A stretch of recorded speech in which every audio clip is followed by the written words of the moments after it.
She found the letter on a Tuesday morning, tucked inside his traveling coat, still carrying another woman's perfume. She read every word standing in her husband's dressing room, still holding the coffee she had brought him herself. He was downstairs laughing with the footman.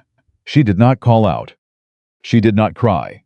She folded the letter back, exactly where she found it, and in that moment, something in Elizabeth Ashbourne finished grieving and started thinking. He thought he was leaving for Paris on a business trip. He had no idea he was leaving behind a woman who had just decided to become the most dangerous thing he had ever underestimated. If you're watching from your city, drop it in the comments. I want to see how far this story travels. Subscribe to Velvet Nobility and stay with Elizabeth until the very last word. The morning William Ashbourne announced his departure for Paris. The dining table was set the way it always was, silver polished. Linens pressed, the scent of toast and black tea drifting through Ashbourne Estate like every other morning in the last 20 years. He did not announce it with hesitation. He did not look at his wife when he said it. "I will be leaving for Paris on Thursday," William said, cutting his breakfast with the same efficient movements he used to sign correspondence. "Business matters. The investments in the textile sector require my direct attention." Edward looked up from his plate. "How long, father?" 2 months, perhaps 3. Elizabeth set down her teacup without a sound. She looked at her husband across the length of the table. 20 years of mornings. 20 years of that same posture, shoulders squared, jaw set, eyes already somewhere else before the conversation had finished.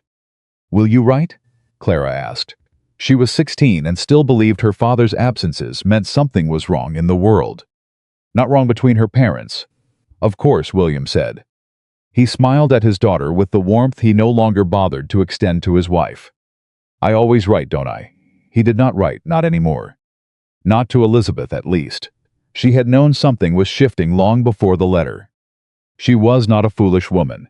She had never been a foolish woman. She had simply chosen for a very long time to believe that the distance growing between her and William was the ordinary erosion of a long marriage, the kind that happened to everyone. The kind that did not mean love was gone, only that it had changed shape. She had been wrong.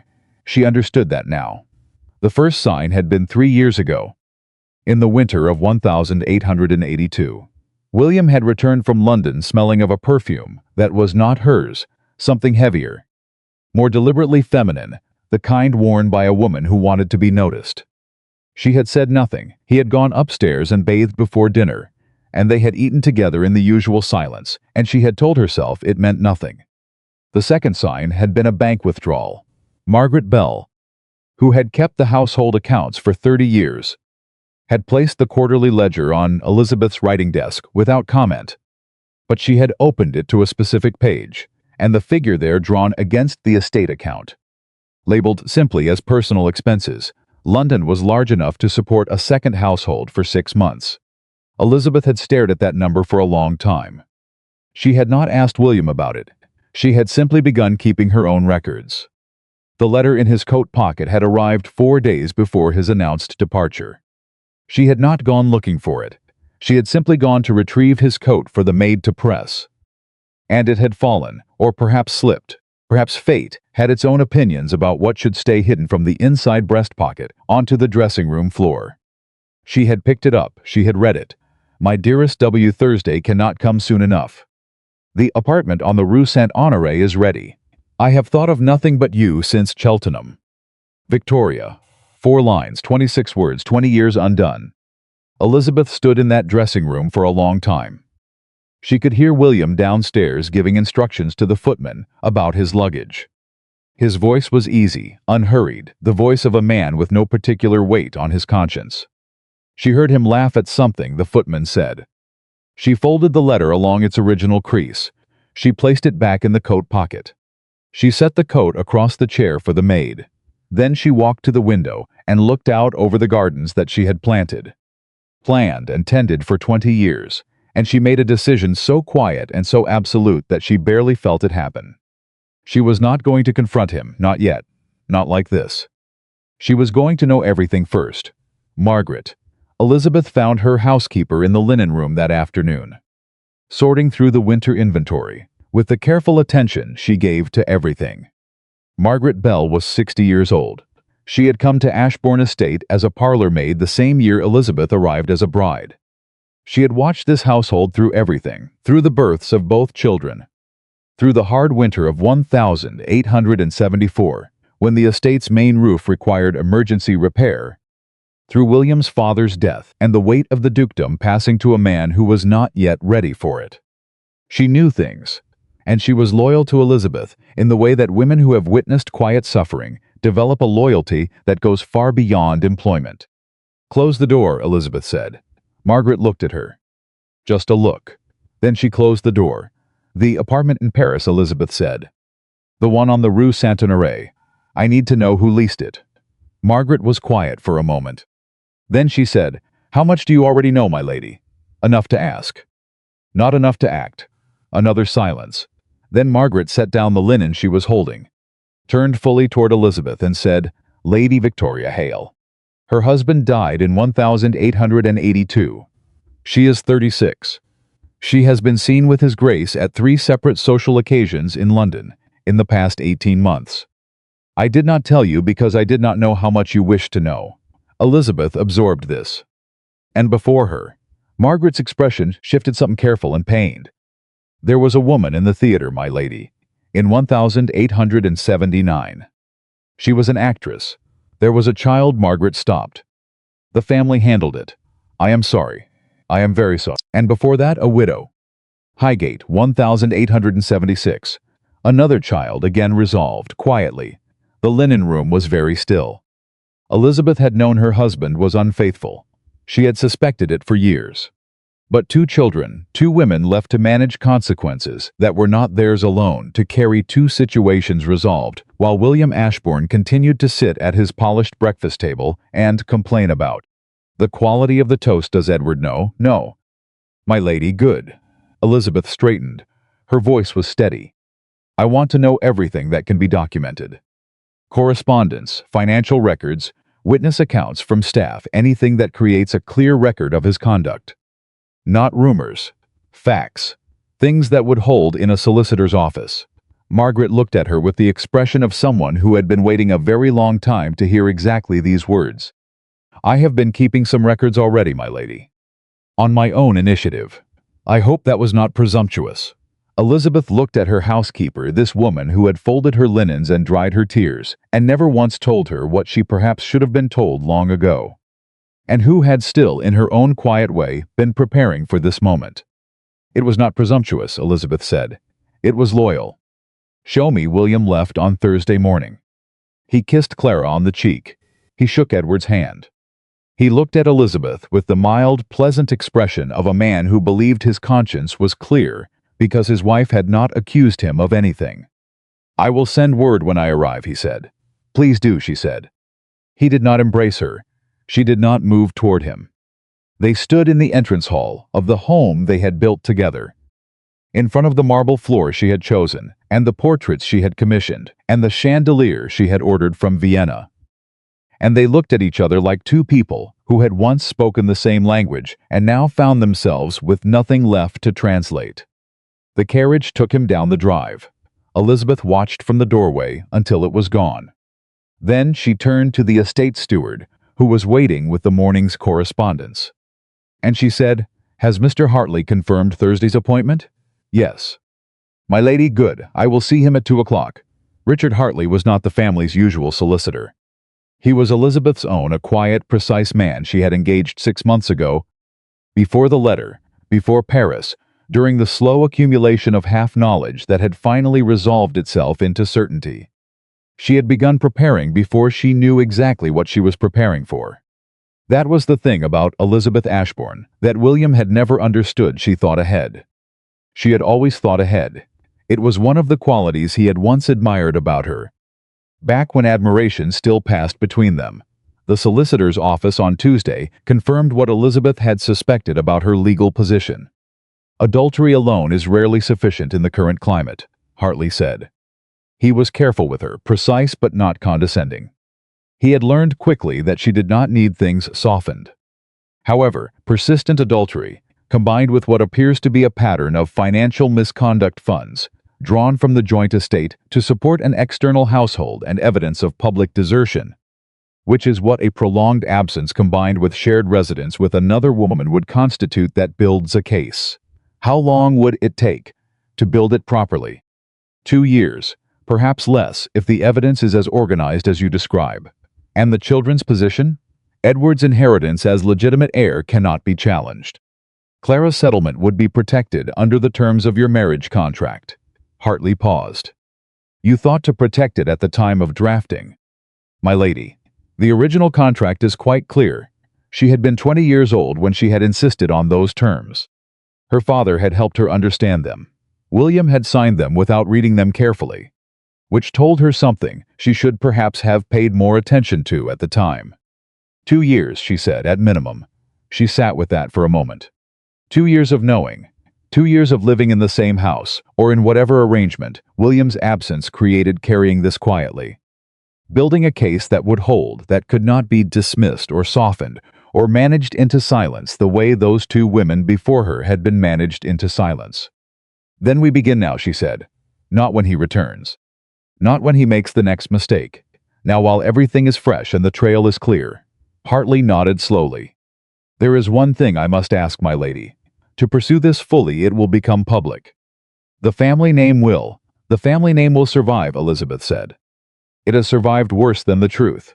What it will not survive is another 20 years of lies told in its protection. That evening, Elizabeth went to the library. It was the room she had always loved best, the room where she had spent winter afternoons reading to the children when they were small, where she had first learned the estate accounts, where she had sat across from William in the early years of their marriage, when they had still talked to each other the way people in love talk, without caution, without calculation, without the careful management of what to reveal. She pulled out a specific volume from the lower shelf. Behind it, in the small alcove she had discovered years ago, and never mentioned to anyone, she kept a leather journal. She had been writing in it for 6 months. Dates, figures, observations. Nothing emotional, only fact. Only the dry, accountable record of a marriage coming undone. She opened it to a fresh page and began writing. June 7, 1885. W. departed for Paris this morning, as stated. Confirmed destination, apartment on the Rue Saint-Honoré, leased in the name of a V. Hale, widow, of London. Evidence letter recovered from traveling coat, dated June 3. Retention of original document, appointment with R. Hartley confirmed. She wrote for an hour. Then she closed the journal, replaced it, and went to check on the children. Clara was in her sitting room, already composing a letter to her father. She looked up when Elizabeth came in. And something in her daughter's face, the hope there, the uncomplicated love, hit Elizabeth somewhere below the ribs. Do you miss him already? Elizabeth asked, keeping her voice light. He's only just gone. Clara smiled. Elizabeth sat beside her. Finish your letter. He'll appreciate it. She stayed until Clara was absorbed in her writing again.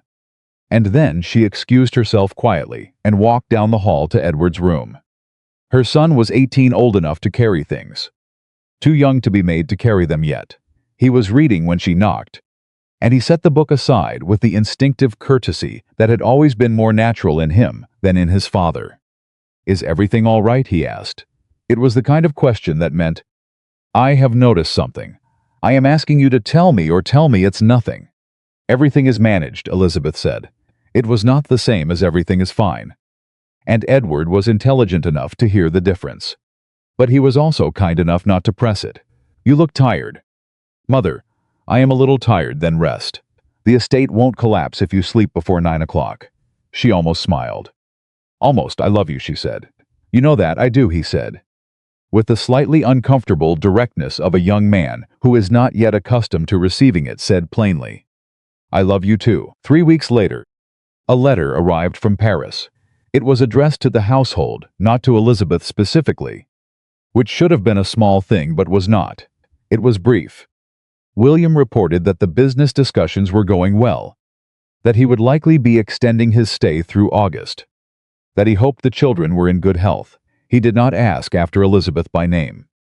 She read it at the breakfast table, set it down without expression, and passed it to Clara, who read it with the uncritical pleasure of a girl who still believed in her father.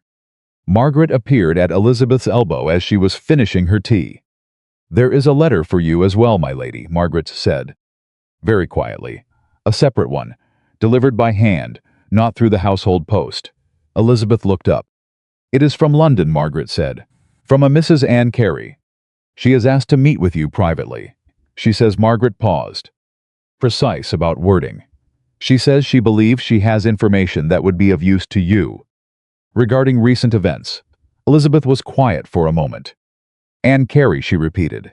"She was formerly known as Anne Morrow," Margaret said. "Before her marriage, she was an actress, my lady. In London, in 1879, the dining room was very still. Clara was still reading her father's letter. Edward had gone out riding." Elizabeth looked at the sealed letter Margaret was holding and understood precisely what it was: the first woman, the first child, the first resolution that had not resolved itself as cleanly as William's family had believed. "Tell her I will see her," Elizabeth said, "Thursday. She is to come to the rear entrance. Margaret, you will receive her personally." "Yes, my lady." Clara looked up from her father's letter, suddenly aware of something she could not name. "Who is coming Thursday?" "A woman who needs assistance," Elizabeth said. "That is all." Clara accepted this the way children accept answers that are true but incomplete. She went back to her letter. Elizabeth finished her tea. Anne Carey arrived on Thursday afternoon. She was 31 years old, not much older than some of the housemaids, and she came to the rear entrance of Ashbourne Estate with the particular careful dignity of someone who understood exactly how much she was risking by being there. She wore a respectable dress, not fashionable but clean. Well kept, her hair was neat. She carried a small bag. Margaret brought her to the morning room, and Elizabeth received her there. Alone. For a moment the two women simply looked at each other. Then Elizabeth said, "Please sit down." Anne Carey sat. She kept her hands folded in her lap. "I don't know if I should have come," Anne said. Her voice was low and controlled, the voice of someone who had rehearsed this several times. "I thought about it for a long time, but when I heard there are people who talk, in certain circles I heard that His Grace had gone to Paris again, with a woman again, and I thought." She stopped. "I thought about what happened to me, and I didn't want it to happen to someone else without someone knowing." Elizabeth said nothing. She waited. "He promised me he would provide for the child," Anne said. "He did for a while, for 2 years, then the payments stopped. And when I tried to contact the family, I was told, very politely, very firmly, that the arrangement had been concluded, and any further contact would be treated as an attempt at extortion." She met Elizabeth's eyes directly. "I have a daughter. She is 5 years old. Her name is Sophie. She has her father's eyes." The morning room was very quiet. "What is it you want?" Elizabeth asked, not unkindly. "Directly. I want documentation," Anne said. "Written acknowledgement of the arrangement that was made and broken. Not his acknowledgement, I know, I'll never have that. But a record. Something that proves what happened and what he promised, so that if anything ever happens to me, my daughter has something to stand on." She hesitated. "I was told you were a woman of principle. I did not know where else to go." Elizabeth looked at her for a long moment. "I cannot compel my husband to acknowledge the child," she said. "I want to be honest with you about what is within my power. But I can document what you have told me. I have a solicitor who is already building a record of His Grace's conduct. What you have told me today becomes part of that record. Signed and witnessed," and Elizabeth paused. "I will see that the payments resume. Quietly, from estate accounts that are within my authority to manage. For as long as the child needs them." Anne stared at her. "You would do that?" she said. For my daughter." She did nothing wrong," Elizabeth said. "She did not choose her circumstances. She does not deserve to be erased, because her father is a coward." Anne Carey pressed her lips together. Her composure, which had held through the entire conversation with remarkable steadiness, slipped just for a moment, just long enough for Elizabeth to see the exhaustion underneath it. The years of managing alone, the fear that had brought her to this door. "Thank you," Anne said, very quietly. "I didn't know. I wasn't sure you would, Mr. Hartley will be in contact with you within the week," Elizabeth said. "Margaret will see you out." She waited until Anne had gone. Then she sat in the morning room alone for a while. A 5-year-old girl with her husband's eyes. A woman who had been paid off and dismissed and told that any further contact would be treated as a crime. Elizabeth opened her journal. She wrote for a long time. She did not cry. She had decided, somewhere in that dressing room on the morning she found the letter, that she was not going to spend these 2 years crying. There would be time for that later, perhaps. There would be time to feel everything she had stored and compressed and managed into usefulness. But not yet, not while there was still work to do. In Paris, William Ashbourne was sitting on a terrace on the Rue Saint-Honoré with a glass of good wine, and a woman who looked at him the way his wife had stopped, looking at him with uncomplicated delight. With the particular attention that made a man feel like the most interesting person in the room. Victoria was telling him something amusing about a party she had attended. He was half listening, watching the evening light on the street below, feeling the comfortable warmth of being exactly where he wanted to be. He gave almost no thought to Elizabeth. He gave slightly more thought to the children. But even that was a mild, distant concern, the kind that could be satisfied by an occasional letter and a gift at Christmas. He had told himself over the years a series of stories that made what he was doing bearable. He had told himself that Elizabeth was cold, that she had grown distant, that she had buried herself in the estate accounts and the children's schedules and the management of their social obligations to such a degree that there was nothing left between them, that she did not really need him in the ways that mattered, that what he found elsewhere was simply filling a space that she had left empty. He believed these stories. He had believed them for so long that they felt like fact. He did not consider, not seriously, not with the honesty the situation required, that he had never stopped finding distance easier than vulnerability. That he had never learned how to tell Elizabeth what he actually needed instead of seeking it from women who were, conveniently, not in a position to ask anything permanent of him. That the Elizabeth he called cold had once been warm, and had become careful because she had learned, slowly and without his help, that warmth without reciprocation simply taught a person to protect herself. He did not think about any of this. He poured himself another glass of wine. Victoria laughed at her own joke. He smiled. He reached across and touched her hand. He was a happy man. He was absolutely certain of it. Back at Ashbourne Estate, Elizabeth was meeting with the groundskeeper about the repair of the East Garden wall. After that, she reviewed the monthly accounts. After that, she helped Clara with her French translation. After that, she read for an hour in the library. Before she went to sleep, she wrote one final entry for the day in her journal, a single sentence. Added at the bottom of the afternoon's detailed notes, "He believes I am waiting for his return. He is correct. He is wrong about why." She closed the journal. She placed it back in the alcove. She slept. For William Ashbourne, the summer of 1885 was the most pleasant season he had known in years. For Elizabeth Ashbourne, it was the most purposeful. Neither of them knew, yet, how much the difference between those two words would matter when the 2 years were finally done. The first letter arrived from Paris on a Tuesday, 3 weeks after William left.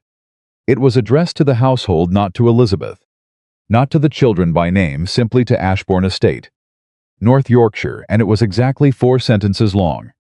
William reported that Paris was warm, that business was progressing satisfactorily, that he trusted the estate was being managed well in his absence, and that he sent his regards, to his own family.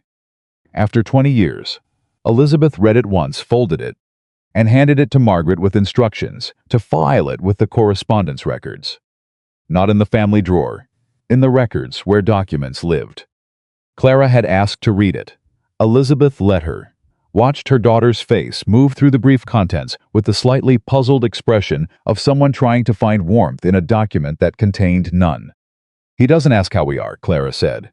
"He asked the estate is managed well." "That's not the same thing." "No," Elizabeth said. "It is not." Clara set the letter down and said nothing more. But something had shifted slightly in her face, not understanding. Not yet just the first faint shadow of it. Edward said nothing about the letter at all. He had stopped expecting things from his father some time ago, and Elizabeth knew it, and hated that she had allowed that to happen under her own roof without finding a way to stop it. That evening, Margaret came to the library. She carried a leather satchel, the kind used for household documents, and she set it on the writing desk with the particular careful weight of something that mattered. "I have been collecting these for the past 14 months, Margaret said. "I did not know if you would ever ask for them, but I thought it was better to have them and not need them than to need them and not have them." Elizabeth opened the satchel. Inside 43 pages, bank receipt, staff testimony. Written and dated. A copy of the lease on an apartment in Mayfair, not Paris. Mayfair, dated 1883, 2 years prior to the current arrangement, held in a name Elizabeth did not recognize but would. A letter from the family's previous solicitor, addressed to a party she also did not recognize. Containing language that could only be described as a settlement agreement. For a matter, the letter went to some lengths not to name directly. She read without speaking for 40 minutes. Margaret stood. When Elizabeth finally looked up, her face was entirely composed. That was the thing about her composure, it was not performance. It was a decision made a long time ago and held through sheer accumulated will, that the people who depended on her would not be destabilized by her falling apart. "The Mayfair apartment," Elizabeth said. "Who was it registered to?" "A Mrs. Helena Forsyth. She is the widow from Highgate I mentioned." The second woman. Margaret paused. "The child she bore, a boy, he would be 7 years old now. She was paid a lump sum in 1884, and the arrangement was closed. I believe she is still in England, north of London. 2 children. 2 women paid and dismissed. One still in contact because she had not, unlike the others, accepted the finality of being erased." Elizabeth was quiet for a long moment. Then, "Does Mrs. Forsyth know about Mrs. Carey?" "I don't believe so, my lady. They should know about each other," Elizabeth said. "Not because I wish to cause them pain, but because 2 women with documented claims are harder to dismiss than 1 woman with a story." She looked at Margaret steadily. "Can you locate Mrs. Forsyth without involving the family staff?" "I can." "Then do so. Gently. Tell her only that I am aware of her situation, and that I am not her enemy." Margaret took the satchel back, then stopped. "My lady, how long have you known the full extent of it?" Elizabeth considered the question honestly. "I knew something was wrong for 3 years, she said. "I knew the truth about Lady Hale for 6 months. I knew about Mrs. Carey and Mrs. Forsyth, all of it, the full shape of it." She paused. "I knew it in pieces. But sitting here tonight, having read all of this tonight, is the first night I know the whole thing. All at once." Margaret's expression was careful, controlled, but her eyes were not. "I am sorry, my lady, truly, I know you are." Elizabeth closed the satchel. "Go home, Margaret. Sleep. We have a great deal of work ahead of us, and I need you rested." After Margaret left, Elizabeth sat in the library alone for a long time. She did not go to the alcove. She did not write in the journal. She simply sat with the full weight of it, the whole shape of a marriage she had believed in, had tended to, had protected and preserved, and carried on her own back for longer than she could honestly remember. And she let herself feel what she had not allowed herself to feel in the dressing room, or at the solicitor's office, or across the breakfast table from her daughter. She felt the grief of it, specific and real, not the grief of loving William as he was now, but the grief of the man he had been 20 years ago, the man who had written her letters and walked with her through the gardens of her father's house and promised her, with what she had believed was his entire self, that he would never be the kind of man his father had been. He had been that man. He had been that man for years. While she looked away, while she told herself it was manageable, while she chose the children over the confrontation, the household over the truth, she did not blame herself for that. She refused to. But she sat with the acknowledgement of it, that she had not been naive. Exactly. But she had been someone who preferred a bearable silence to an unbearable scene, and that preference had cost her things she could not get back. She went to bed before midnight. She slept 4 hours. She was at her writing desk by 6 in the morning. The work did not stop because she grieved. The work was, in its own way, the thing that kept the grief from becoming something that could not be managed.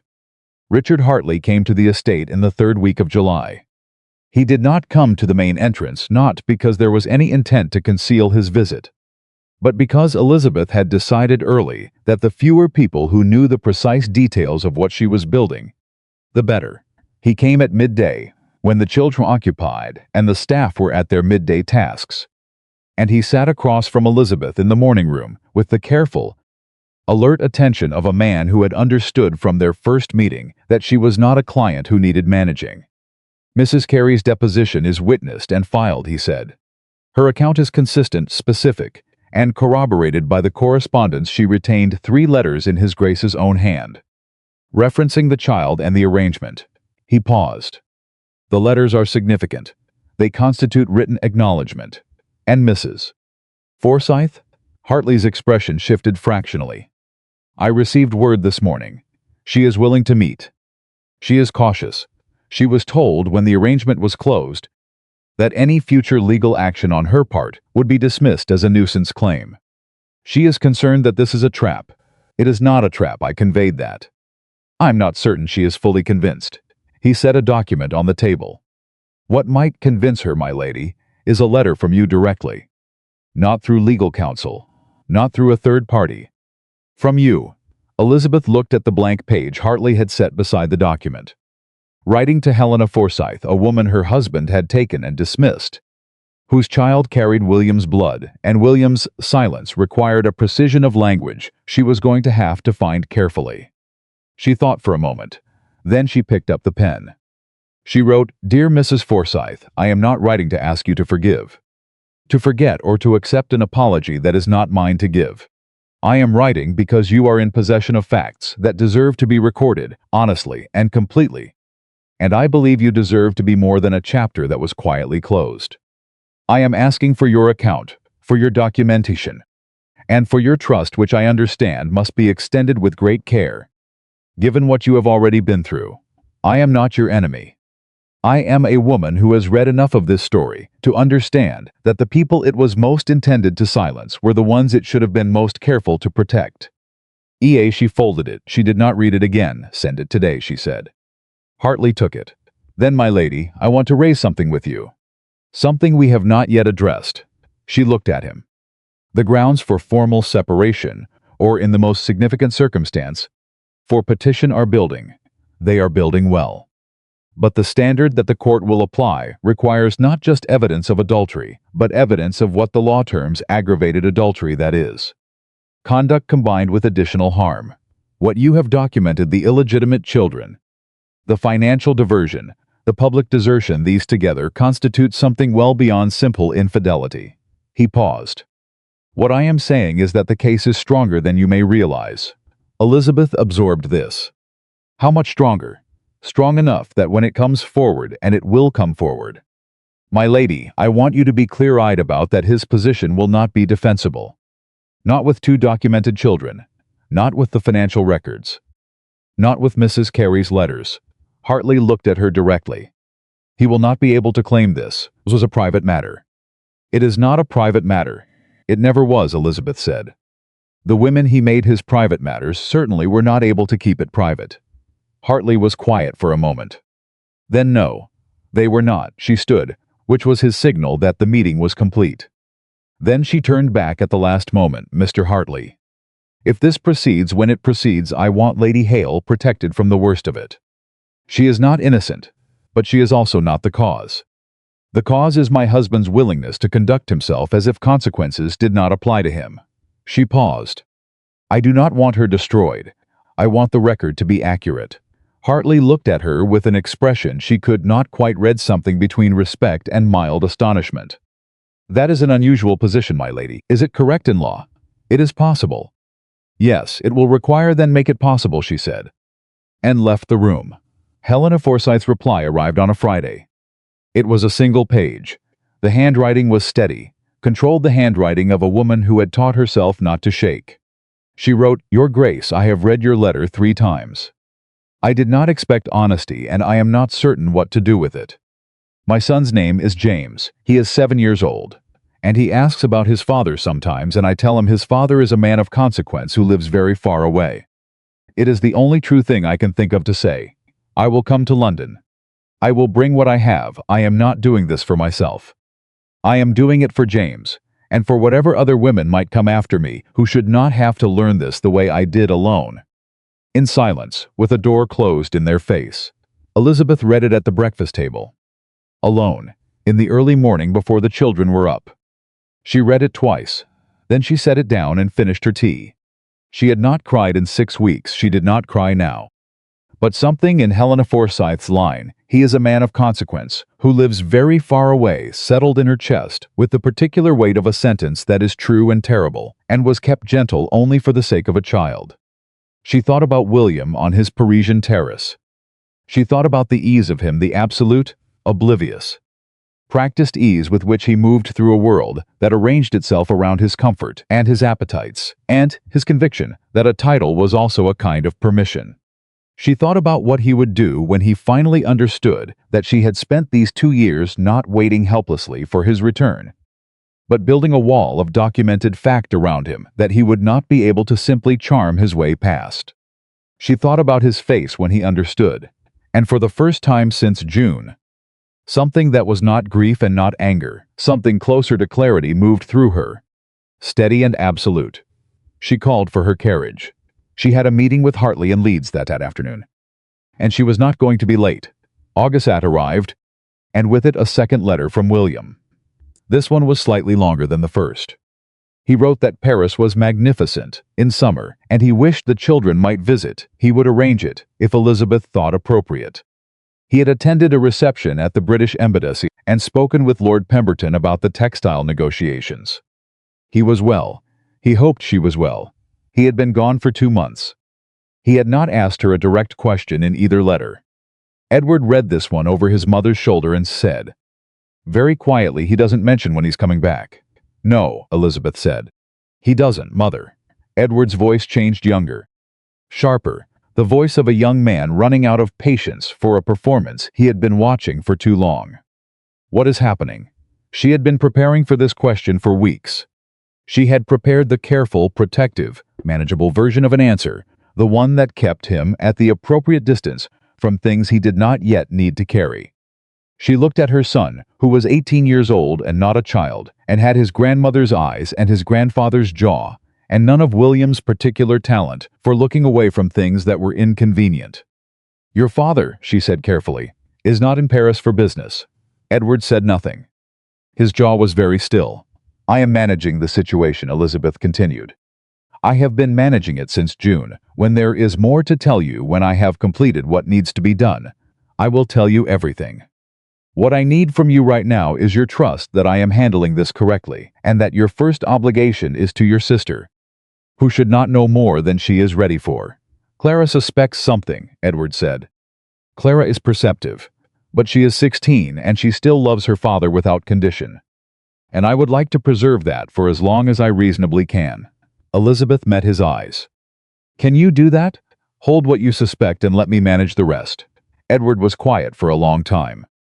"Are you safe?" he said finally. The question startled her. Not because it was inappropriate, but because she had not expected it to be his first one. Not "what has he done, or is it another woman?" "But are you?" she said. "I am entirely safe." "Your father is whatever he is. He is not a violent man." "Safe doesn't only mean no one is hitting you," Edward said. There was something in his face older than 18. Older than she wanted him to be. "Are you all right?" "Mother, actually all right." She held his gaze. "I will be," she said. It was the most honest thing she could give him, and he accepted it not because it was enough, but because he was his mother's son, and he understood that sometimes the honest answer was the one that had to carry you forward, even when it wasn't the one you wanted. He nodded. He did not ask again that week. Helena Forsyth came to London on a Tuesday in late August.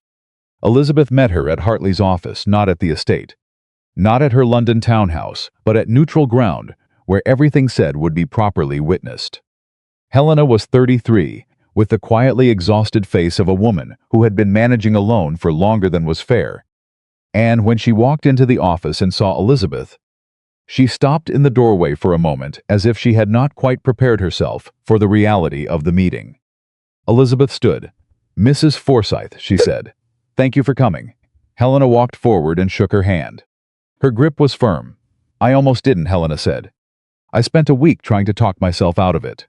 "What changed your mind?" Helena looked at her steadily. Your letter didn't mention anything about what you wanted from me. Every person who has contacted me about James has wanted something specific, either for me to stay quiet or for me to go away. You didn't ask for either, she paused. You just said you wanted to know the truth. I did want the truth, Elizabeth said. I still do, whatever it is they sat. Hartley was present but unobtrusive.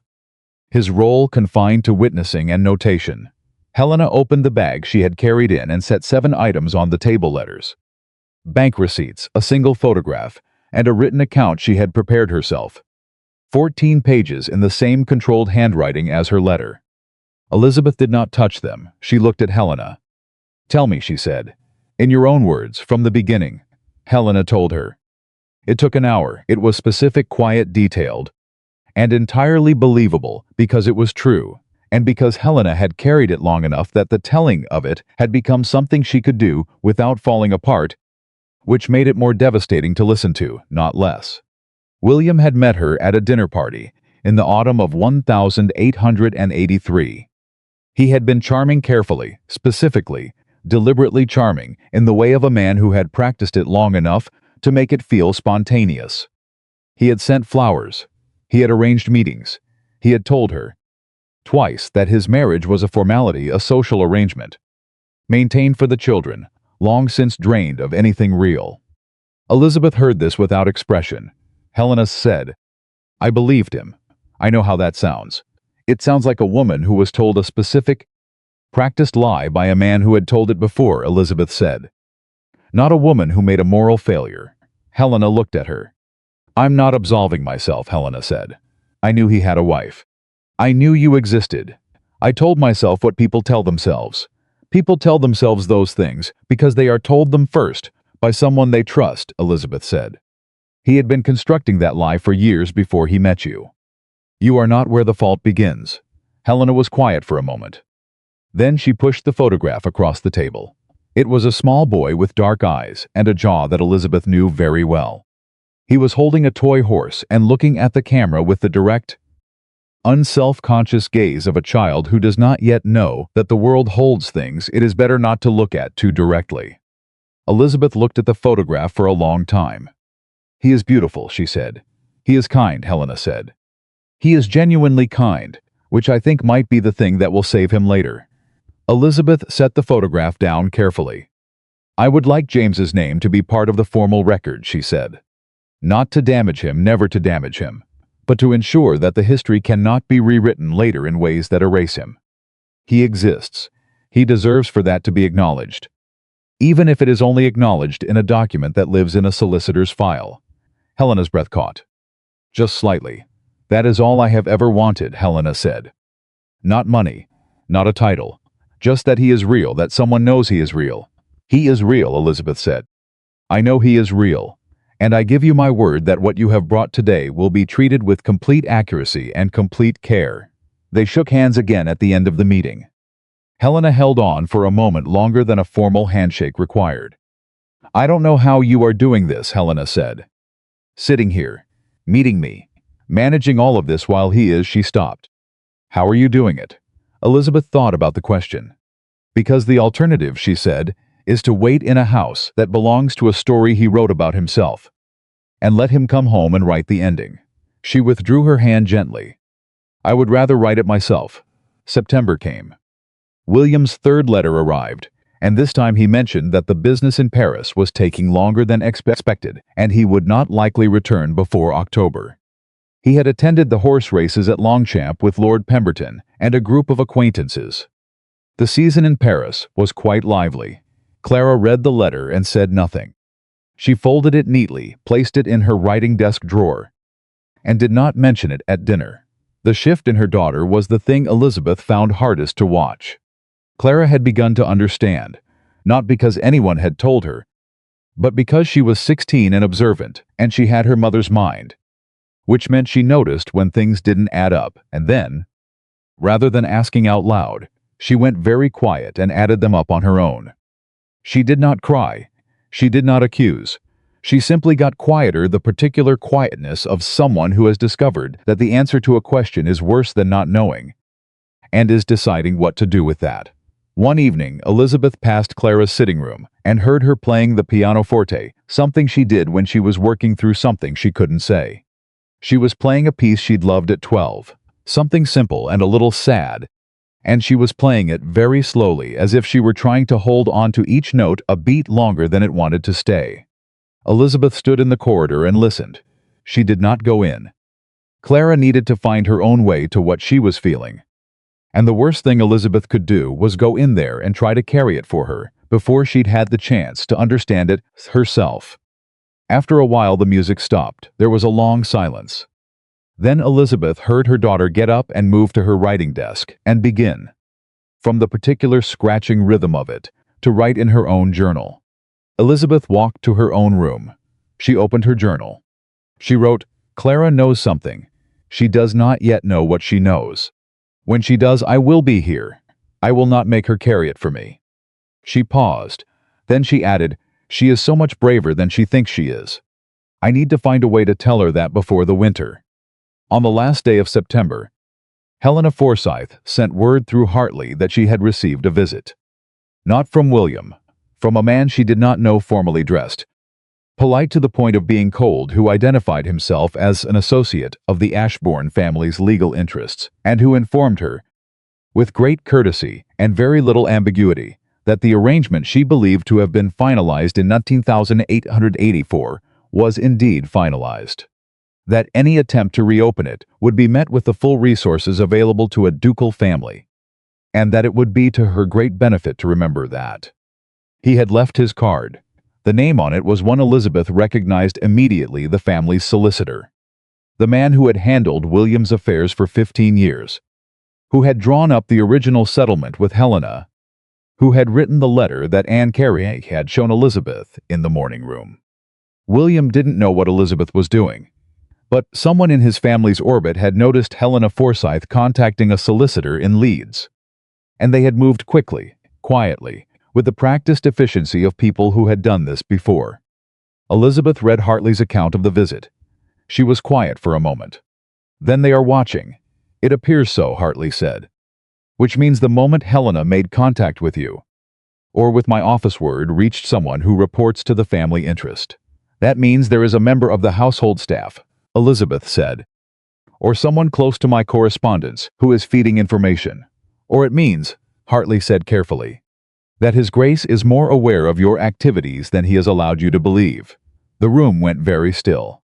She had assumed she had built her entire approach on the assumption that William's comfortable obliviousness was genuine, that he was too self-satisfied, too convinced of her passivity, to think she was doing anything more than running the household and waiting.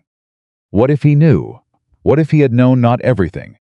Not the documents, not Hartley, not the meetings with Helena and Anne, but that she was not simply sitting still? What if his absence was not just indulgence, but also calculation? She looked at Hartley. "Double everything," she said. "Every document gets a copy held separately, not in this office.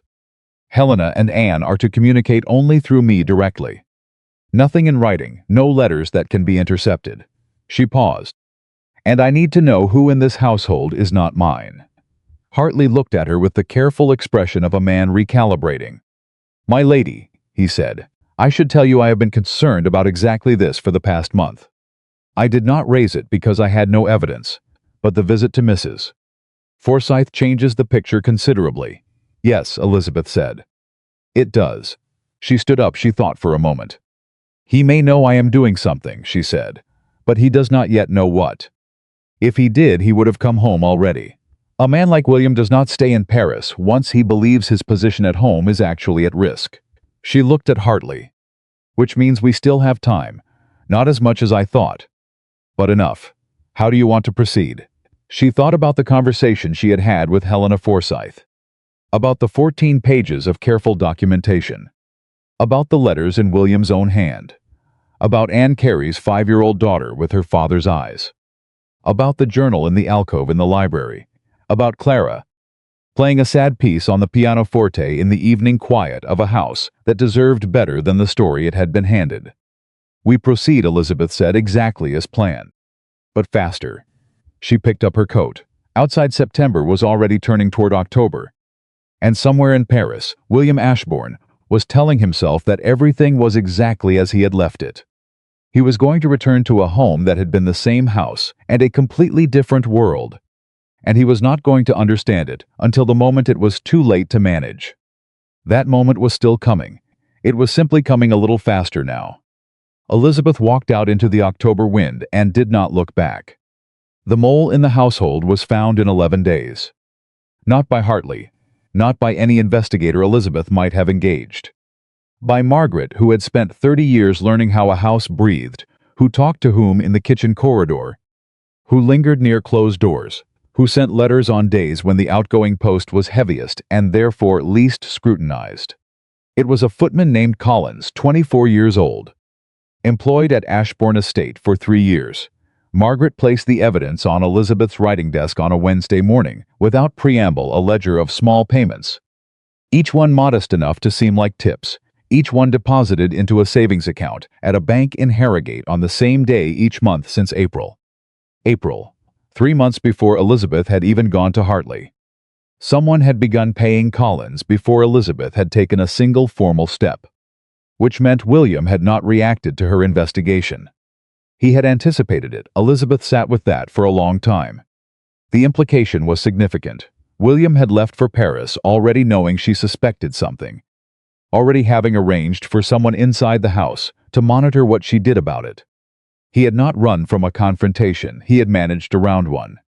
She thought about his face at the breakfast table, the morning of his departure, the mild, pleasant expression, the absence of guilt, the ease of a man who believed the situation was under control. He had thought she was manageable. He had thought that even if she moved, he would know about it first. "How much has he seen?" Elizabeth asked. "I don't know," Margaret said. Collins had access to the morning correspondence. He would have seen that letters were going to Leeds. He would not have known what was in them, but he would have seen Helena Forsyth's name on the incoming post. Yes, that was enough. That was how they had found Helena so quickly. Elizabeth looked at the ledger for another moment. Then she made a decision. "Leave Collins in place," she said. Margaret looked at her. "If we dismiss him, William knows we found the breach. If we leave him in place, we control what he sees." Elizabeth turned the ledger over. "Every letter to Hartley goes through a different route from now on. Everything Collins can see will be ordinary household correspondence and nothing else. Let William believe his intelligence is still working, and Collins himself. He will be released at the end of his term of employment, with a neutral reference when this is over. He is 24, and someone with money and authority told him to do something he perhaps did not fully understand the weight of." She paused. "He is not the one I hold responsible." Margaret took the ledger back. At the door she stopped. "My lady, what you just did. Leaving him there, using the channel rather than closing it." She paused. "That is not something most people would think of. It is something William would think of," Elizabeth said quietly. "I have been married to him for 20 years. I have learned from him. Even when he was not trying to teach me." Margaret left. Elizabeth opened her journal and wrote a single line. "He taught me strategy without meaning to. I am grateful for the lesson." October arrived cold and sharp, and with it came the reality that William's absence was no longer an anomaly. It had become the new shape of the household. The staff had adjusted to it. The children had adjusted to it. Even the rhythm of meals and maintenance and social obligation had quietly recalibrated around the fact of a husband and father who was not present and showed no sign of becoming present. What none of them had adjusted to, what Elizabeth watched with a particular careful attention, was what his absence was doing to Edward. Her son had held his silence after their conversation in August. He had not pressed her for more information. He had thrown himself into the management of the estate with an energy that went beyond what an 18-year-old heir was formally required to provide. Taking on inspections that were usually handled by the steward, accompanying Elizabeth to tenant meetings, sitting beside her at the estate accounts with a focused attention that was not quite grief and not quite anger, but contained elements of both. He was stepping into his father's space, not because he had been asked to, because he had looked at the space and decided it needed to be filled. On a Tuesday morning in October, Edward came to Elizabeth's writing room with a document she had not expected. "The Eastfield lease," he said, setting it on her desk. "I've reviewed it. The renewal terms Simmons drew up in June are not in the estate's interest. We're locking in a rate that was appropriate in 1,879. Which means we lose somewhere between £40 and £60 annually over the next 5 years. He pointed to a specific clause. "I'd like your authorization to renegotiate with the tenant before the November signing date." Elizabeth looked at the document. She looked at her son.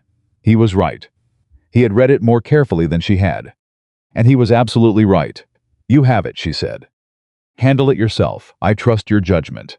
Something moved across his face, not pride exactly, but a settling, as if a weight had found the place it was meant to rest. "Mother." He didn't move to leave. When he comes back," Elizabeth said evenly. "The estate will be in better shape than when he left. That is all that needs to matter to you right now." Edward studied her face with the directness he had inherited from her and never quite learned to soften. "Are you going to let him come back?" he said, as if nothing happened. The question was direct, and it deserved a direct answer. She chose her words with care. "I am going to give him the opportunity to understand what he has done," she said.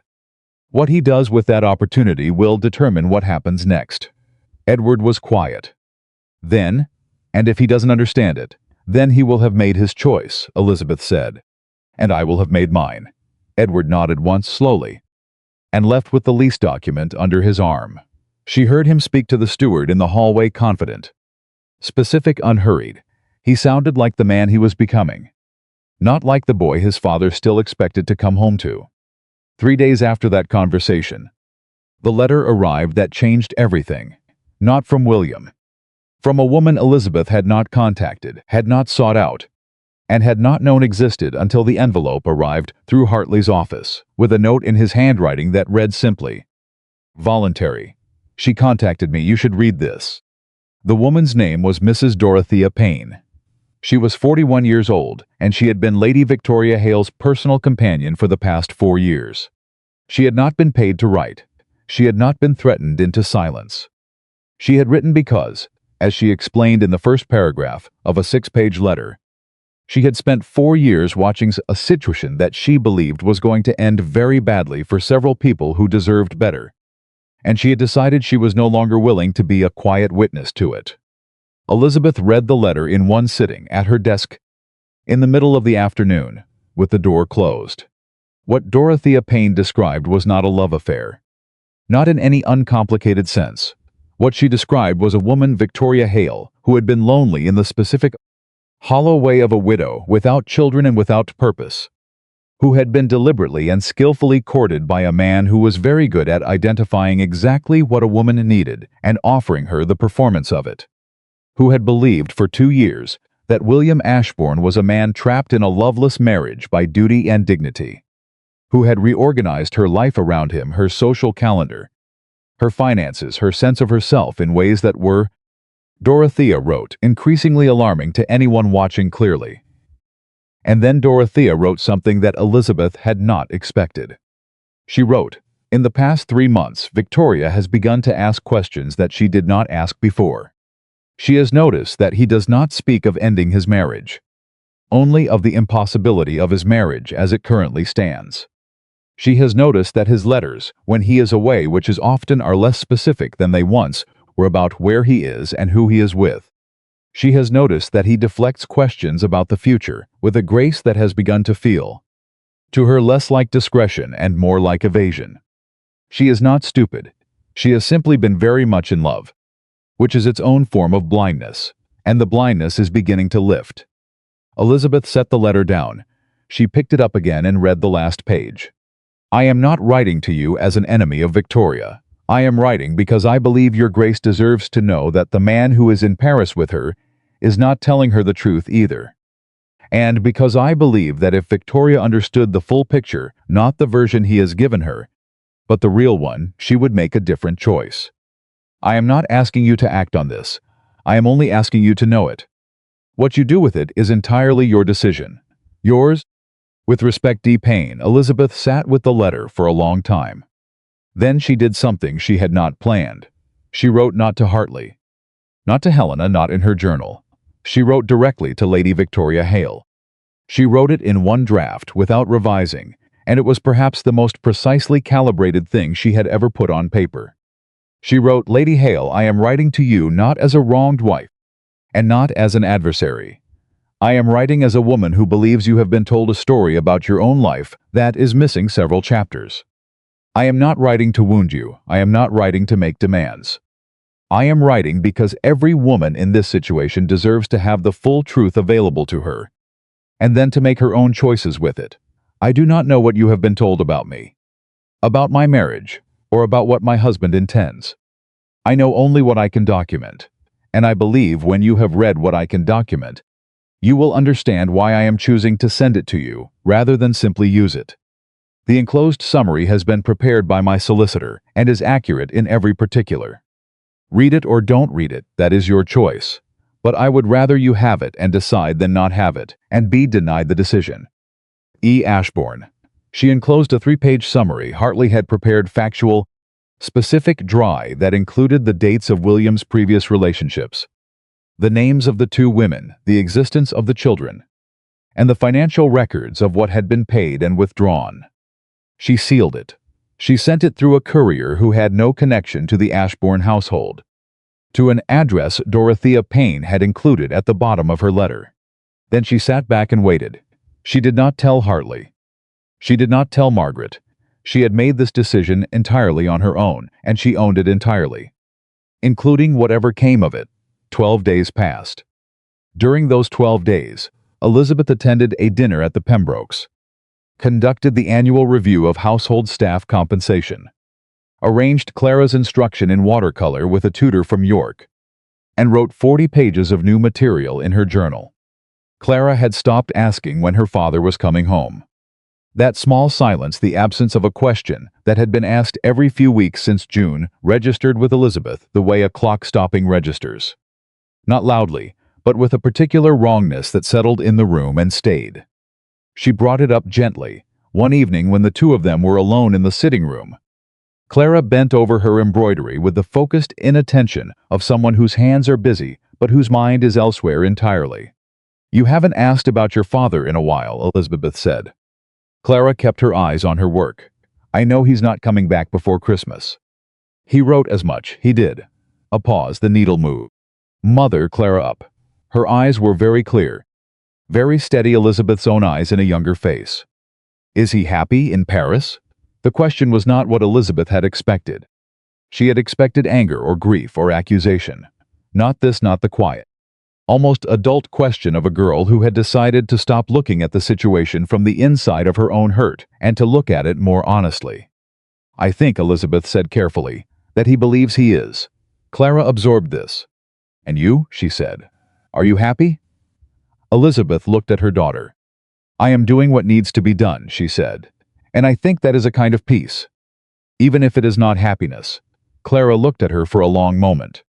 Then she put down her embroidery, crossed the room, and sat beside Elizabeth on the settee close, the way she had sat as a small child, leaning slightly against her mother's shoulder. She didn't say anything. She just sat there. Elizabeth put her arm around her daughter and held on. They sat like that for a long time in the quiet room. 2 women, 140, 116, holding the weight of something between them that neither of them could fully name yet. And both of them knowing that they were going to be all right. Not because the situation was all right, but because they were each other's, and that was not going to change. The reply from Victoria Hale arrived on a Saturday. It was 1 page.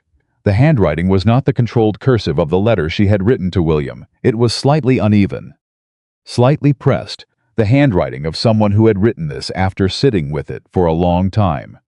She wrote, "Your Grace, I have read what you sent me. I have read it 4 times. I do not know what to say to you that is adequate. I did not know about the children. I knew about your marriage. He told me his version of your marriage, and I chose to believe it. Which I cannot excuse, though I can explain it. I cannot excuse it. What I can tell you is this: I will not continue as I have been continuing. Not because you have demanded it, but because I cannot look at those names, those women, those children, and continue to tell myself that what I am part of is a private matter between 2 people. It is not a private matter. I have been part of a pattern I did not know I was part of. and knowing it now makes it impossible to unknow. I don't expect your forgiveness. I don't think I have earned the right to ask for it. I only want you to know that the decision I am making because it is right, not because you forced it. V.H. Elizabeth read the letter. Read it again, sat down. Her first feeling was not satisfaction, it was something closer to sorrow, the specific sorrow of confirmation.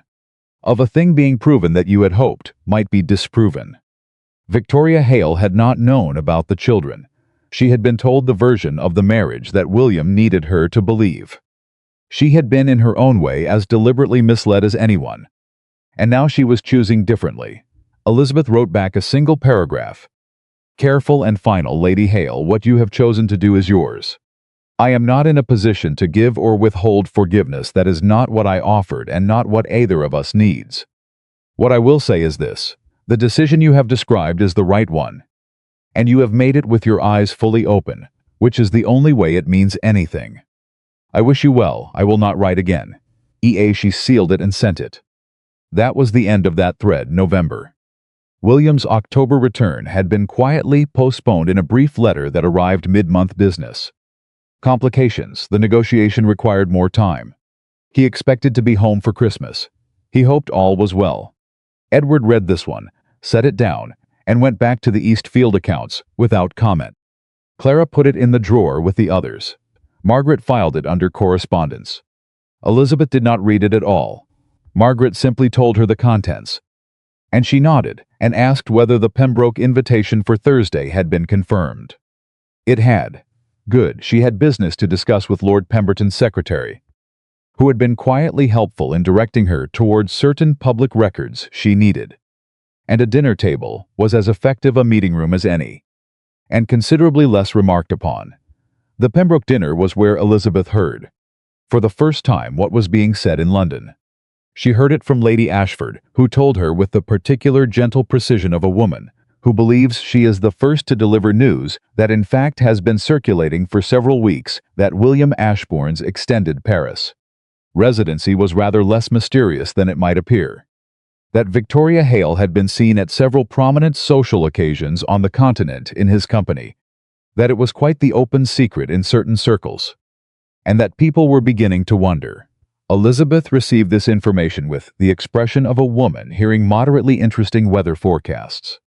I appreciate you telling me, she said. Lady Ashford, who had clearly expected something more, looked slightly deflated. You seem quite composed. I find that composure is usually more useful than the alternative, Elizabeth said, and turned to speak with someone else. But on the carriage ride home, something shifted.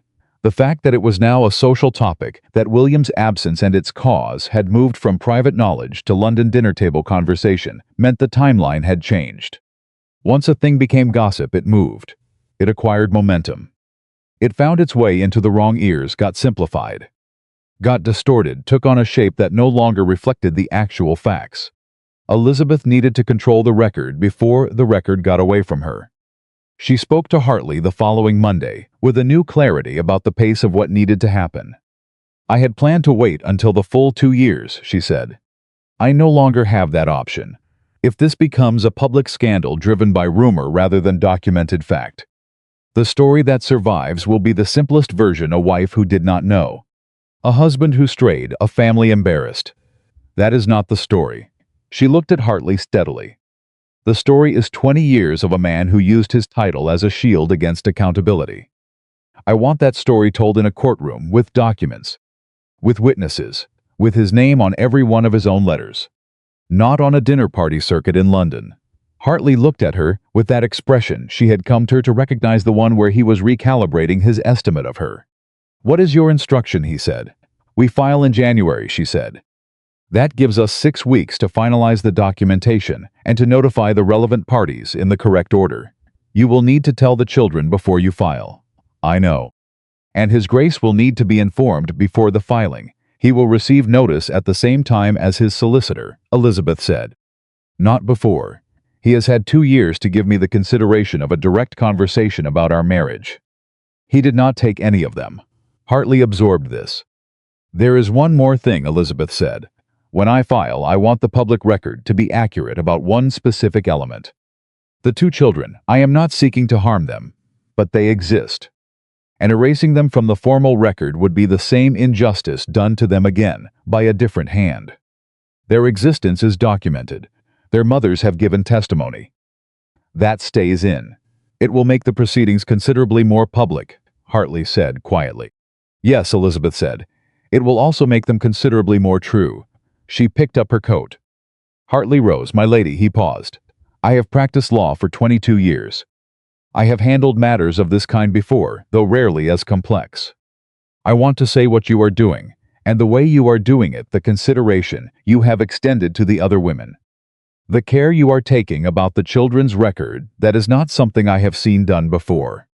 Not in this way, Elizabeth looked at him. Those women were managed, she said. They were paid and dismissed and told to be grateful for the silence. I will not be the next person who manages them. She pulled on her coat. That is all it is, Mr. Hartley, not virtue. Just a refusal to do the same wrong twice. She left. Outside, December was 5 weeks away, and the year was ending, and in Paris William Ashbourne was, she knew, making his own arrangements to return home before Christmas. He was going to arrive at a house where the children had grown in ways he had not witnessed, where every document he had ever signed in connection with his conduct had been copied and verified, and was sitting in a solicitor's office in Leeds, where his wife had spent 6 months being a different person than the one he thought he had left behind, not harder, not colder, but clearer, in the specific way that a woman becomes clear when she has finally decided to stop managing the consequences of someone else's choices and start making her own. He did not know this yet. He would know it in January. The carriage moved through the dark November streets, and Elizabeth watched the lights of the town pass by without seeing them. Her mind already in January, already in the quiet moment before the first document was formally filed, already on the other side of a marriage that had not ended when William left, had not ended when she found the letter, but had ended. She understood now, slowly and long ago, in the accumulated weight of 20 years of a man who had loved a title more than he had ever loved the woman who helped him carry it. She was not angry about it. Not anymore. She was simply done. And being done, she had discovered, was a completely different thing from being broken. The petition was filed on the 7th of January. By the 9th, the Ashbourne family's response had already arrived, not through Hartley's office, not through the quiet channel of solicitor-to-solicitor correspondence that legal convention suggested. It arrived at the estate directly, a formal letter, hand-delivered by a man Elizabeth did not recognize, addressed to the Duchess of Ashbourne in a script she recognized immediately as belonging to Lord Aldrich Ashbourne, William's older brother, who held no title of his own, but had spent 40 years treating the dukedom as a shared inheritance that William managed and Aldrich protected. She had never liked Aldrich. She had always been careful not to show it. The letter was 4 paragraphs. The first expressed regret at the current situation. The second noted that the Ashbourne family had retained additional legal counsel, a firm named Cavendish and Rowe, which Hartley had once mentioned in passing as the most aggressive litigation practice in London. The third paragraph suggested, with the smooth precision of a man who had been constructing arguments since before Elizabeth was born, that the petition as filed contained elements that were, in the family's legal opinion, significantly overstated, and that a private negotiation would serve all parties considerably better than a public proceeding. The fourth paragraph contained one sentence that Elizabeth read 3 times. We are prepared to demonstrate that the conduct of the Duchess herself contributed materially to the deterioration of the marriage, and that the filing as submitted represents a selective presentation of facts that does not reflect the full picture. She set the letter on her desk. She called for Margaret. Get Hartley on the road today, she said. Not tomorrow. Today. Margaret looked at the letter without touching it. How serious? Cavendish and Rowe, Elizabeth said. Margaret's expression shifted. I'll have him here by evening. Hartley arrived at 7 o'clock, still in his traveling coat, and read the letter standing at the writing desk without sitting down, which told Elizabeth everything she needed to know about his assessment of it. Cavendish and Rowe, he said. Yes, they do not take cases they expect to lose, Hartley said, which means either they believe the counterclaim has genuine merit, or they believe the threat of it is sufficient to force a private settlement. He set the letter down. The language here conducted materially to the deterioration that is not random phrasing. That is a specific legal strategy. They are going to argue that your behavior as a wife, your management of the household over his social preferences, your handling of the estate accounts, possibly he paused. Choosing words with care, your emotional distance from His Grace over recent years constituted a form of constructive abandonment that drove him to seek companionship elsewhere. The room was very quiet. Constructive abandonment, Elizabeth repeated. It is rarely successful as a primary defense, Hartley said. But as a complicating factor, as a way to muddy the record. To shift public perception, to make the proceedings feel like a mutual failure rather than a unilateral one, it can be effective. Particularly if they can produce witnesses. He looked at her.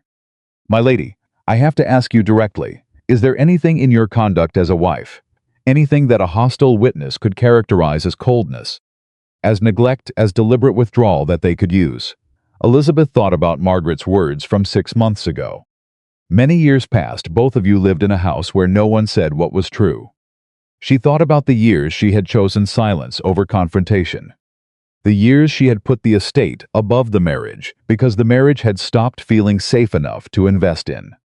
The years she had been correct and distant and managed and entirely, carefully self-contained. Yes, she said. There are things they could characterize that way. Hartley absorbed this without reaction. Then we need to know exactly what they have before they file. How do we find that out? We make them show us, he said. I file a motion requesting full disclosure of the counter-evidence before any hearing.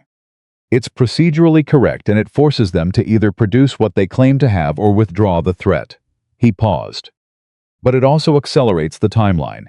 If we request disclosure, they will take it as a signal that we are preparing to fight. And they will move faster. Then we move faster, Elizabeth said. Hartley looked at her steadily. My lady, I want you to understand what faster means. It means this becomes a contested proceeding, not an uncontested one. It means William's family spends money and political capital trying to destroy your reputation in a public courtroom. It means the story that London is currently telling, which is largely sympathetic to you, could shift if they present their version with sufficient documentation and sufficient witness testimony. He paused. It means the 2 months I told you we had are now probably 3 weeks. Elizabeth picked up the letter from Duke Ashbourne. She looked at the 4th paragraph one more time. File the motion, she said. Today, 3 days later, Hartley sent word that Cavendish and Rowe had responded to the disclosure motion not with documentation, but with a counter-motion requesting that the original petition be stayed pending a full review of the Duchess's conduct over the preceding decade of marriage. A decade. Not the years of William's affairs, the entire decade. They were not going to fight the specific charges. They were going to bury them under 10 years of Elizabeth's life examined in the worst possible light. Hartley came to the estate with the counter-motion in hand and a look that told her this was worse than he had anticipated. They've retained 3 witnesses, he said. I don't have their names yet, but I believe at least one is a member of the household staff, former staff. Discharged within the past 2 years. Elizabeth went still. Who was discharged in the past 2 years? A parlor maid named Lucy Hatch, Margaret said from the doorway. She had come in without either of them noticing. Discharged in the autumn of 1885 for unreliability. She had been with the household for 4 years prior. Do you know what she would say? Elizabeth asked. Margaret was quiet for a moment. She would say that you were cold to His Grace.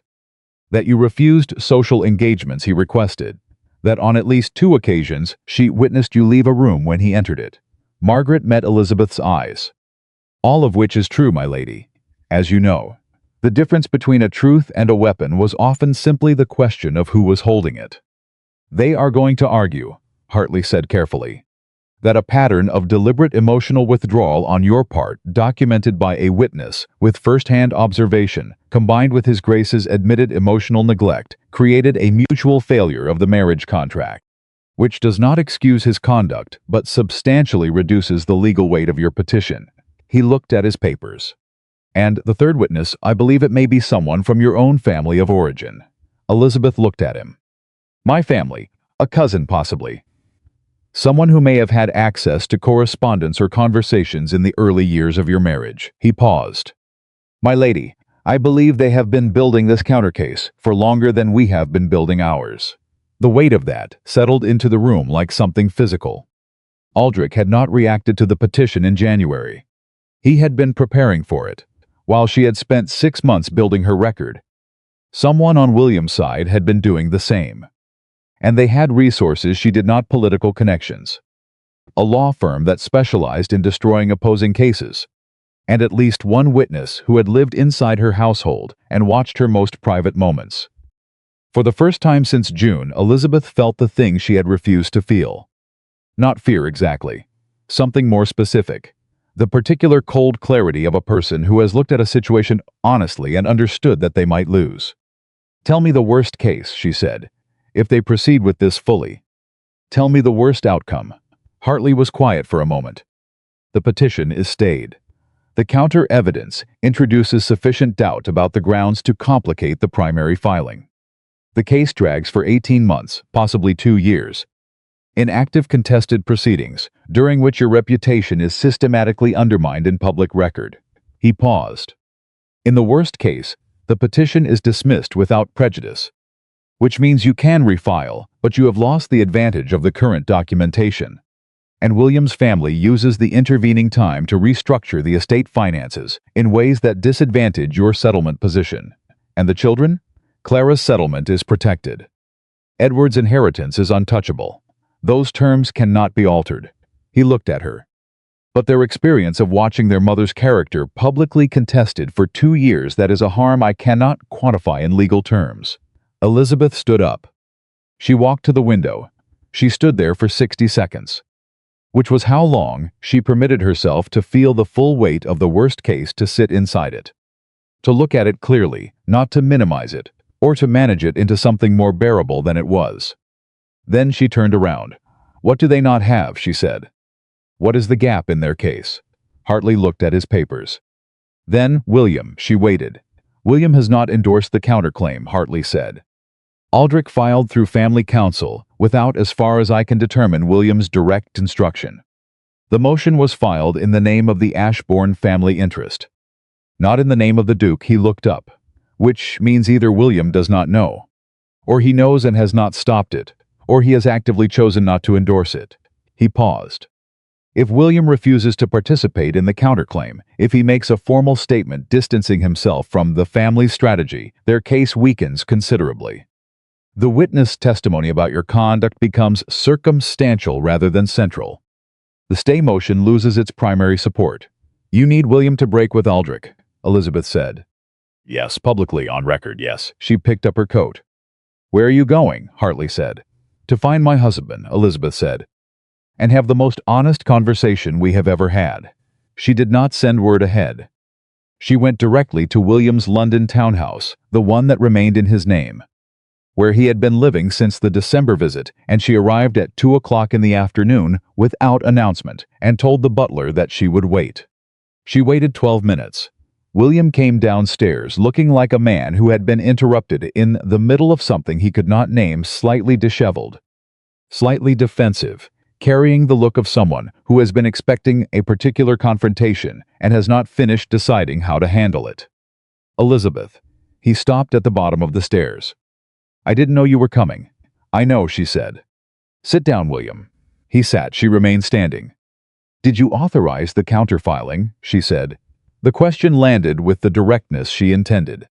No preamble, no approach, no careful management of his feelings about it. She watched his face.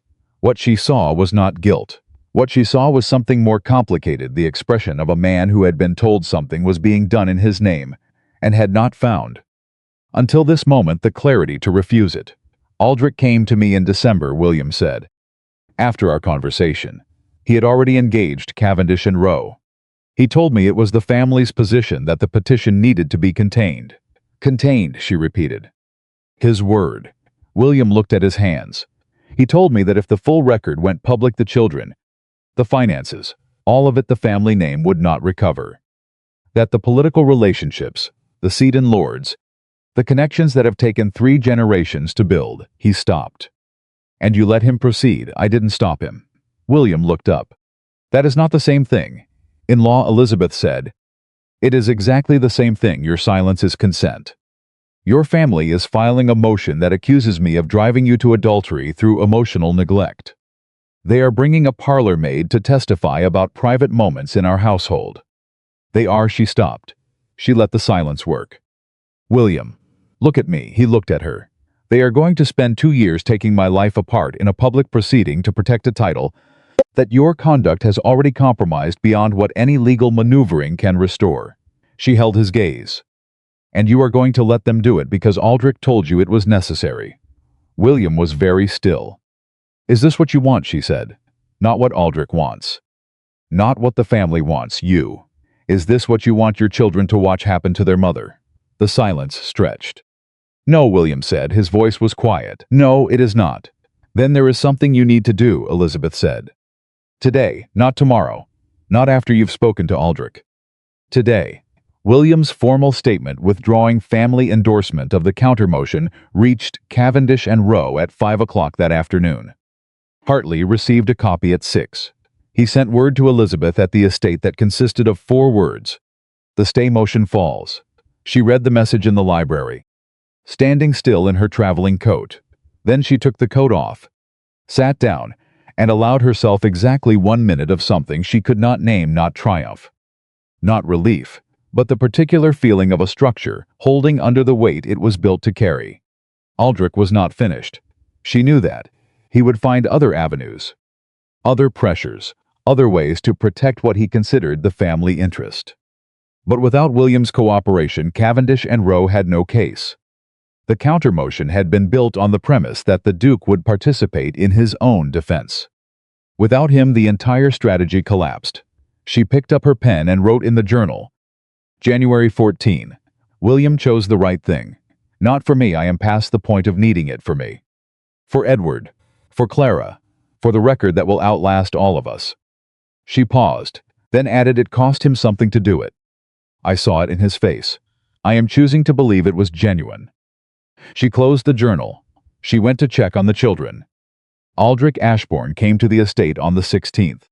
He did not send word ahead either, which told her something about his state of mind. He arrived at 11 in the morning and asked for the Duchess. And Margaret came to find Elizabeth in the morning room, with the expression of someone who had assessed the situation and found it manageable, but wanted Elizabeth to be prepared. Lord Aldrich, Margaret said. He is not pleased. No, Elizabeth said. I imagine not. Show him in. Aldrich Ashbourne was 62 years old, and he had the particular bearing of a man who had spent his entire life adjacent to a dukedom without holding one, which had made him, over 60 years, into someone who confused the management of power with the possession of it. He was tall, well-dressed, and carrying the cold, controlled fury of a man who had expected to win and had not. He came in. He did not sit. You went to William directly, he said. I did. Without going through counsel. Without notice. I did. Aldrich looked at her with the expression she had seen from him at family gatherings for 20 years. The expression that said he had always considered her an acceptable duchess. Meaning adequate. Meaning not a problem he needed to solve. Meaning exactly manageable enough. She had never corrected that impression. She had found it, over the years, more useful than his respect would have been. You have made this considerably more difficult, he said. I have made it honest, Elizabeth said. Which I understand is not the same thing. From where you're standing. The family's position. The family's position, Elizabeth said clearly, is that William's conduct should be legally reframed as a shared failure in order to protect a reputation that William himself has spent 15 years compromising. She looked at him without anger, without heat, with the particular steadiness of someone who has had 6 months to arrive at this exact moment. I have 2 women who gave testimony. I have financial records.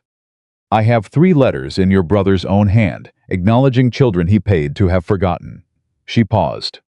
Aldrich, what exactly do you think Cavendish and Rowe were going to do with that record in a public courtroom? He was quiet. They were going to bury it under 10 years of my conduct, she said. And it might have worked for a while. It might have shifted the narrative. It might have made me the story instead of William. She held his gaze. But the documents would still exist. The testimony would still exist. Sophie Carey and James Forsyth would still exist. You cannot litigate away a child. Aldrich's jaw was tight. What do you want, Elizabeth? It was the first time in 20 years he had used her given name without the title. She noticed it. I want the proceeding to move forward without interference, she said. I want the settlement terms as Hartley has drafted them, which are fair, which protect the estate's core assets, which protect Edward's inheritance and Clara's settlement. I want the two children acknowledged in the final record. She paused. And I want you to understand that what I am doing is not destroying this family. I am refusing to be the price of its protection. Aldrich stood very still. William told you about the children voluntarily, she said. He withdrew the counter motion voluntarily. He has written to both women and made binding arrangements.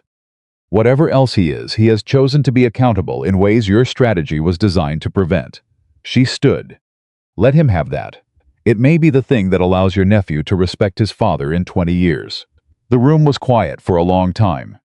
Then Aldrich said, stiffly, tightly, with the particular difficulty of a man making a concession he has not forgiven himself, "For yet I will speak to Cavendish and Rowe." "Good," Elizabeth said. He left without further exchange. Margaret appeared in the doorway 30 seconds later. "How did you know he would come here?" Margaret said. "Because Aldrich has never in his life accepted a defeat without attempting to renegotiate it face to face," Elizabeth said. "I have watched him at 6 family dinners and 4 estate meetings. He comes in person when he's lost, and he needs the other party to know he's still standing." She picked up her pen. "Let him be still standing. As long as the filing moves forward. I don't need his surrender. I only need his removal." William came to the estate on the 22nd of December. He came the way he always arrived, with luggage, with the energy of a man who expects his return to register as significant. But something was different. He knocked on the library door before he opened it. And when he came in, the ease that had always been his default posture was gone. He looked like a man who had spent several weeks in close company with the consequences of his own choices and had not found the experience comfortable. Elizabeth, he came in, he set nothing on her desk. He sat down when she gestured, without the small reframing hesitation he usually used to establish that sitting was his own idea. "You look well, close the door," she said. He closed it and sat back down. She told him everything, not with heat, not with the controlled fury of the confrontation she might have had 6 months ago if she had been a different person or in a different place. She told him with the flat, specific clarity of a woman who had spent 6 months building a record and was now, simply, reading it to the man it was about. She told him about Collins and the intelligence operation Aldrich had built inside their household. She told him about Anne Carey's 5-year-old daughter and Helena Forsyth's 7-year-old son. She told him about Hartley, about the 43 pages, about Victoria Hale's letter and Dorothea Payne's 4 words.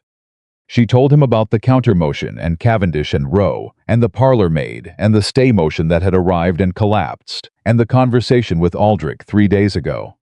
She told him all of it without stopping, without softening, without giving him room to interrupt or reframe or construct the version of events that would make him feel less like the man he had actually been. When she finished, the room was very quiet. William's face had moved through several saying things. During the telling, she had watched all of them, without offering any of them comfort. Surprise at the Collins detail, which meant he truly had not known the full scope of what Aldrich had built. A particular stillness when she named the children. Something that was not quite shame, but was related to it when she described what Cavendish and Rowe had been preparing to do with 10 years of her private life. "You went to Aldrich directly," he said, "after you came to me." "Yes." "What did you tell him?" "That you had chosen accountability. That I was not going to allow the family to undo that choice on your behalf." She looked at him. "I gave him the option to stand down cleanly. He took it." Barely, William pressed his hands flat on his knees. "I didn't know about Collins," he said. "I want you to know that. I knew Aldrich was watching the situation. I didn't know he had put someone inside the house. I believe you," she said. "It doesn't change anything, but I believe you." "The children," he stopped. "Sophie and James." He said their names with the particular difficulty of saying something for the first time that should have been said years ago. I need to Elizabeth. I want to do something that is actually useful.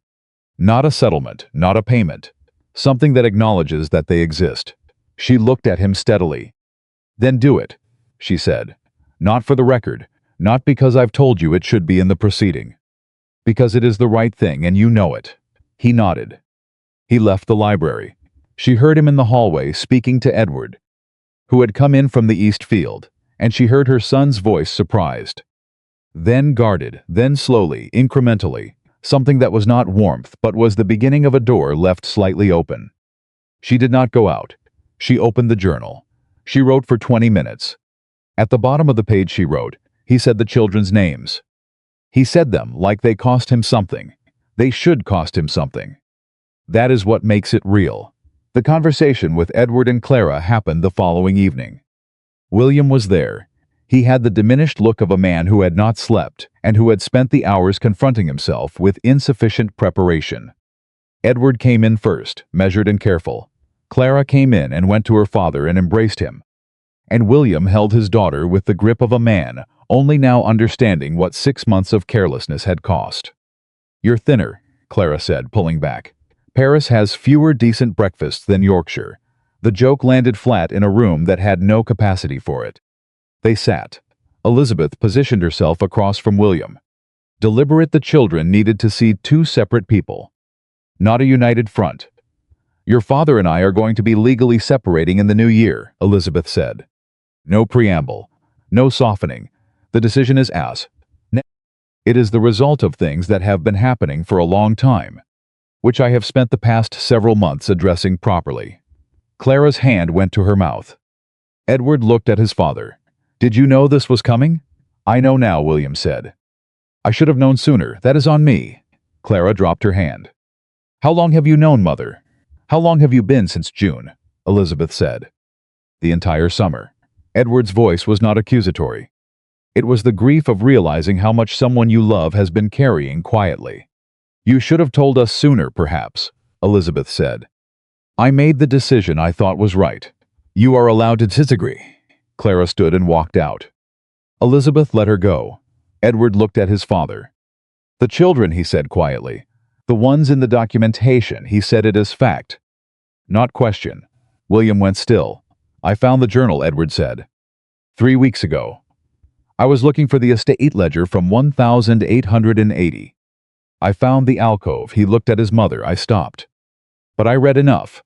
"How long have you known?" Elizabeth said. 3 weeks. He met her eyes. "You weren't ready." "I didn't know how to bring it without making it harder." He turned to his father. "2 children," Edward said. "You have 2 other children." William did not look away. He did not construct a defense. "Yes," he said. Edward stood and left. William sat alone across from Elizabeth. "They are better than either of us deserved," she said quietly. "Better than I deserved," William said. She did not contradict him. Clara came to Elizabeth's room an hour later. She came in without knocking, sat on the edge of the bed, and looked at her mother with red eyes and a steadied expression. The first storm of it finished. The second kind of grief beginning. "Are you going to be all right?" she said. "Actually all right. Not everything is managed." Elizabeth almost smiled. Her daughter had been listening more carefully than she realized. "Actually all right," she said. "Yes. Because of the separation? Or in spite of it?" "Because of it. Because I finally did what needed to be done." Clara was quiet. "Then did you ever love him? Really love him? 20 years ago?" "Yes. Very much." "What happened to that?" Elizabeth thought about the question with the honesty it deserved. "He stopped choosing it," she said. "And I spent too long convincing myself that was something I could fix by choosing it harder." You cannot love someone enough to make them honest. That is the thing I most want you to know. Not as a lesson. Just as a true thing. Clara leaned against her shoulder. "I'm angry at him," she said. "That is appropriate, and I still love him." Both at the same time. "Both things can be true," Elizabeth said. "They usually are." They sat in the quiet room, 2 women holding the weight of something between them that neither could fully name, but both already knew they were strong enough to carry. William came to Elizabeth the morning of Christmas Eve with an envelope. 2 letters, one to Helena Forsyth, one to Anne Carey. Written separately. Specific, not general. He acknowledged the children by name. He had instructed his own solicitor, not the families, to make binding arrangements for both families. Not settlements with conditions attached. Arrangements. He handed her the envelope. "I'd like you to read them before they're sent." She read them standing at the window. They were imperfect, formal in places that needed directness. But they were genuine, and they named Sophie and James as if those names had weight. Because they did, she handed the envelope back. "Send them," she said. He turned to go. "William," he stopped. "That was the right thing to do." "It doesn't change January, but it was the right thing, I know," he said. "That's why I did it. Not for January, just because it was right." She believed him.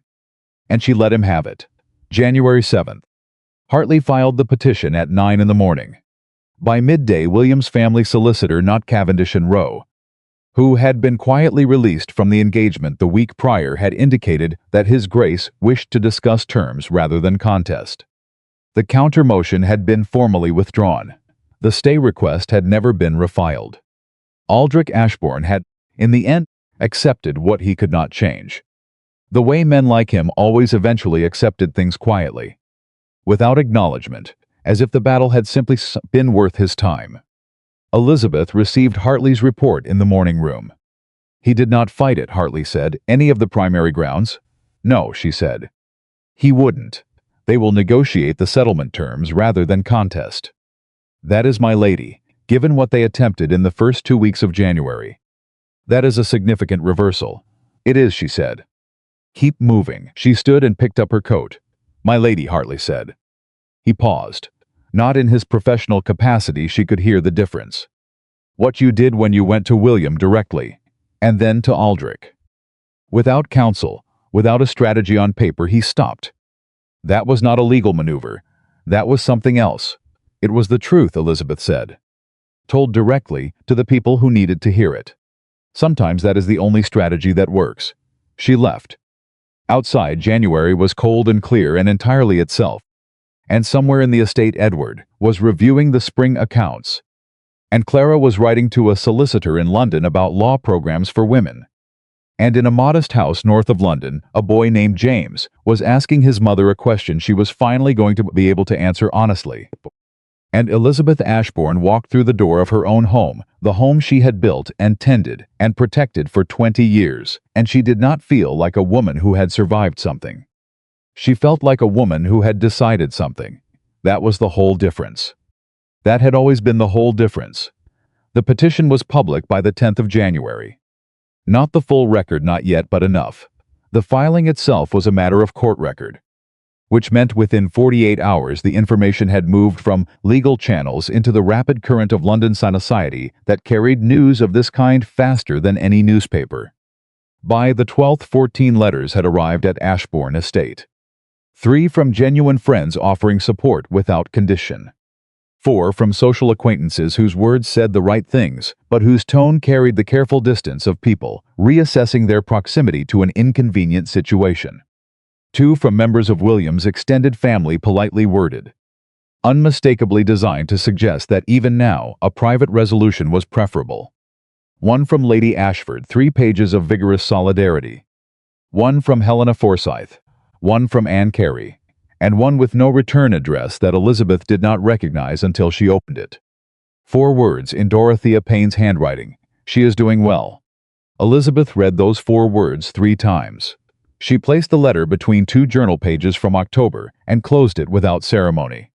Victoria Hale had made her choice with open eyes, and she was doing well. That was enough. That chapter was finished, and Elizabeth had no desire to reopen it. Margaret came in with the Morning Post sorted and an expression that meant she had already reviewed it and formed opinions about all of it. "Lord Aldrich's family solicitor has requested a formal meeting," Margaret said. "Not through Hartley, directly to you." Elizabeth set down her tea.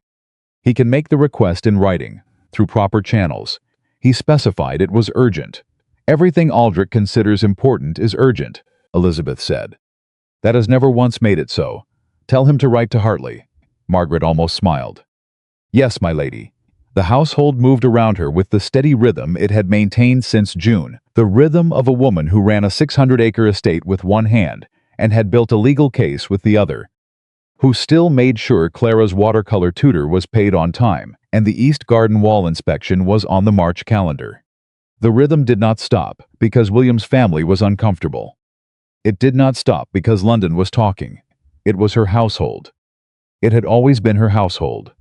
Edward came to her at noon, with a look she recognized, the look that meant he had heard something, and was deciding the cleanest way to say it. "Hargreaves came to me this morning," he said. Hargreaves was the estate steward, 40 years of careful service. 40 years of navigating the household's internal politics with diplomatic precision. He wanted to know if there would be changes to the estate management structure. Given Edward chose his word, the current proceedings. "What did you tell him?" "I told him the estate would continue exactly as it has been continuing since June, and that any formal changes to management structure would be communicated through proper channels." Edward looked at her steadily. "Was that right?" "That was exactly right." He also asked whether His Grace would be resuming primary management upon conclusion of the proceedings. Elizabeth looked at her son, this young man, who had read enough of a hidden journal to understand what was happening, who had held that knowledge alone for 3 weeks without once using it against her, who had stepped into the space his father left without being asked. "What do you think the answer is?" she said. Edward was quiet a moment. "I think the answer is no. I think the answer is that the estate has run better in the past 6 months than it ran in the 3 years before that. And every person in this building knows it. I think Hargreaves is asking because he needs to know where his loyalty should sit, not because he doesn't already know the answer." "Then tell him what you told me," Elizabeth said. "The estate continues. Management structure is under review. And his loyalty sits with the institution as it always has." Edward nodded. He turned to go, then stopped. "When this is fully over, when the settlement is signed and everything is done, what happens to you? Your title, your position here?" It was a question she had answered privately for months. Saying it aloud made it real in a different way. "I remain at Ashbourne Estate," she said. "My right to remain is protected under the original marriage contract. The title of Duchess is attached to the dukedom, which passes to you when the time comes. You may give me whatever courtesy title you think appropriate. Or none. It makes very little difference to me." Edward looked at her for a long moment. "And if I gave you the estate outright," he said. "The house. The land. In my own name, once I hold the dukedom signed to you directly." Elizabeth went still. "That is not something you need to." "I know I don't need to," he said.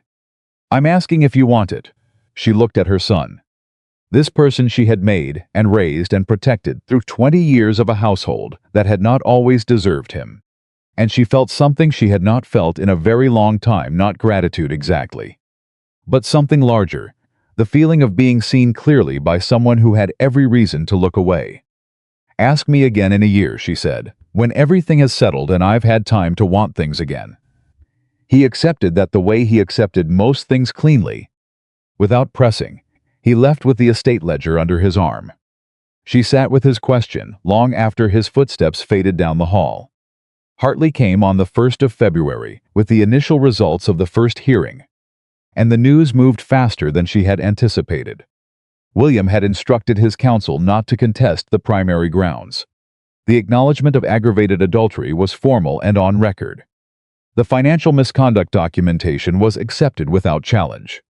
Cavendish and Rowe had been formally released from the engagement. Aldrich's counter-strategy had collapsed the moment William withdrew his cooperation, and without a willing Duke at the center of the defense, even the most aggressive litigation firm in London had nothing to build on. "They are negotiating settlement terms rather than contesting," Hartley said.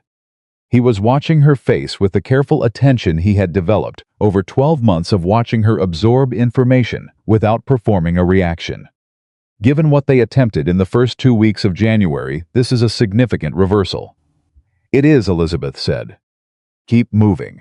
There is one additional development." Hartley opened his document case. "His Grace's personal solicitor, not the family's, his own, has submitted a proposal. He wishes to incorporate the arrangements for Helena Forsyth and Anne Carey into the formal settlement as legally binding commitments. Not discretionary payments. Binding." He looked at her. "He proposed it. Not me, not you, him." The room was quiet. She had not expected that. She had hoped for it, in the way she hoped for things she was not certain she deserved to expect. But she had not built her strategy around William being a better man than his history suggested. She had built it around the documents, and yet here he was, doing the thing that the documents couldn't force him to do. "All right," she said. "I want one addition. The children are acknowledged in the final settlement document by their own names, not as dependents of third parties, by name." Hartley wrote this down without question. "Sophie Carey," Elizabeth said, "and James Forsyth." She said their names the way she had said them to herself 100 times in the past 6 months, with the deliberate weight of insisting that two small people existed and mattered, and would not be footnoted out of the record that described the life they had been given without asking for it. The social consequence arrived on a Thursday evening, in the form of Lady Ashford at a small dinner Elizabeth had agreed to attend not for pleasure, but because disappearing from society entirely would have told a story she did not want told. Lady Ashford found her between the soup and the fish course, and said, with the particular gentle precision of a woman delivering news she believes is exclusive but isn't, that people were talking, that the proceedings had been simplified in the telling, that what was circulating in London drawing rooms was a version in which the primary story was financial misconduct, the money, the estates, the account irregularities, and the rest was being quietly characterized as embellishment. An ambitious wife, an exaggerated grievance. "I thought you should know," Lady Ashford said. "Thank you," Elizabeth said. "I appreciate it." Lady Ashford waited for more. She received a polite smile and a question about her daughter's engagement, and the conversation moved on. In the carriage home, Elizabeth sat with what she had heard and felt the particular cold clarity of a problem that had shifted shape. She had known the record would be simplified in the telling. That was what happened to complex truths in social circulation. What she had not anticipated was how quickly the simplification would favor the version that cost the fewest people their comfort. The financial misconduct was clean, it was numbers. It was something that could be tutted over at dinner without anyone having to feel anything too specific. The two women, the two children, the 15 years of a man using a title as permission, that was the part that required people to examine their own assumptions about men of consequence and the women who were managed around them. That was the part that made people at dinner tables slightly uncomfortable. And so that was the part being edited out. She called Hartley first thing the following morning. "The narrative is shifting," she said. "London is circulating a version that buries the women and the children under the financial story. I need the full record to be accessible, not summarized, not represented by counsel's description of it. The actual documents, the actual testimony, available as part of the public proceeding. That level of public disclosure is unusual," Hartley said. "So is the situation," she said. "Make it happen." Hartley was quiet for a moment. "It will draw significant attention." "Good," Elizabeth said. "Attention is what Sophie Carey and James Forsyth have never had. They are owed some." The twist that no one saw coming arrived on the 14th of February. Not from Aldrich, not from the family solicitors, not from any direction Elizabeth had been watching. It came from Anne Carey. Margaret brought the letter to Elizabeth in the library at 9 in the morning, and the expression on Margaret's face was one Elizabeth had learned to read over 30 years, the expression that meant something significant had happened, and Margaret was giving her 30 seconds of preparation before the full weight of it landed. The letter was 3 pages. Anne's handwriting was controlled, as it always was the handwriting of a woman who had trained herself not to shake. But this letter was different from the careful, measured correspondence they had exchanged since August. This letter was urgent. Anne had been approached, not by Cavendish and Rowe, they were gone, by someone acting independently, someone who had identified himself as representing a group of William's associates with significant political interests in the outcome of the proceedings. He had come to Anne's door on a Tuesday evening, and he had made her a proposal. A sum of money considerably larger than any arrangement previously discussed, in exchange for a signed statement retracting her testimony and characterizing her previous account as exaggerated, financially motivated, and not an accurate reflection of His Grace's conduct. He had given her 48 hours to decide. She had written to Elizabeth instead. Elizabeth read the letter twice. Then she sat for exactly 30 seconds, with the full weight of what it meant: someone outside the family, someone with political interests in William's standing, was attempting to buy the erasure of Anne Carey's testimony. Not the family, not Aldrich, someone else entirely. Someone whose name was not yet in any document. "Get Hartley," she said. "Now, he's already on his way," Margaret said. "I read the letter. I sent for him before I brought it to you. 30 years. That was what 30 years of loyalty looked like. Hartley arrived at noon and read the letter with the focused stillness of a man recalibrating an entire strategy in real time. "The man who approached her," he said. "Did she get a name?" "A card," Elizabeth said. She passed it across the desk. "Mr. Gerald Forsyth." "No firm listed. A private address in Mayfair." Hartley looked at the card for a long moment. "Gerald Forsyth is not a solicitor," he said. "He is a political fixer. He has worked for 3 separate members of the House of Lords in the past decade, managing situations that required discretion." He looked up. "His Grace's political connections, the ones Aldrich mentioned when he came to you in January. The seat in Lords, the 3-generation relationships. Someone with those connections is concerned enough about the public record to engage a private operator outside the legal process." "Who?" Elizabeth said. "I don't know yet, but I will." Hartley set the card down. "My lady, this changes the picture significantly. This is no longer simply a domestic legal matter. There is a political interest in suppressing the full testimony. Which means the full testimony is more damaging to more people than William's conduct alone would suggest." Elizabeth looked at him. "Then we use it," she said. "Not as a weapon, as leverage. Anne Carey is not going to sign anything. She is going to continue exactly as she has been. But the existence of this approach, the card, the date, the amount offered, that goes into the formal record as evidence of an attempt to interfere with legal testimony. That is a serious allegation," Hartley said. "It is a documented fact," Elizabeth said. Anne kept the card. She wrote the account of the meeting within hours of it happening. "That is documentation," she stood. "File it as a supplementary exhibit. Today, before whoever sent Mr. Forsyth realizes that his approach failed and tries a different one." Hartley picked up his coat without another word. The supplementary exhibit was filed by 3 o'clock that afternoon. By 5 o'clock, Hartley had received 3 separate inquiries from other solicitors asking about its contents. By the following morning, the political dimension of the proceedings had become, quietly and irreversibly, a matter of additional public record.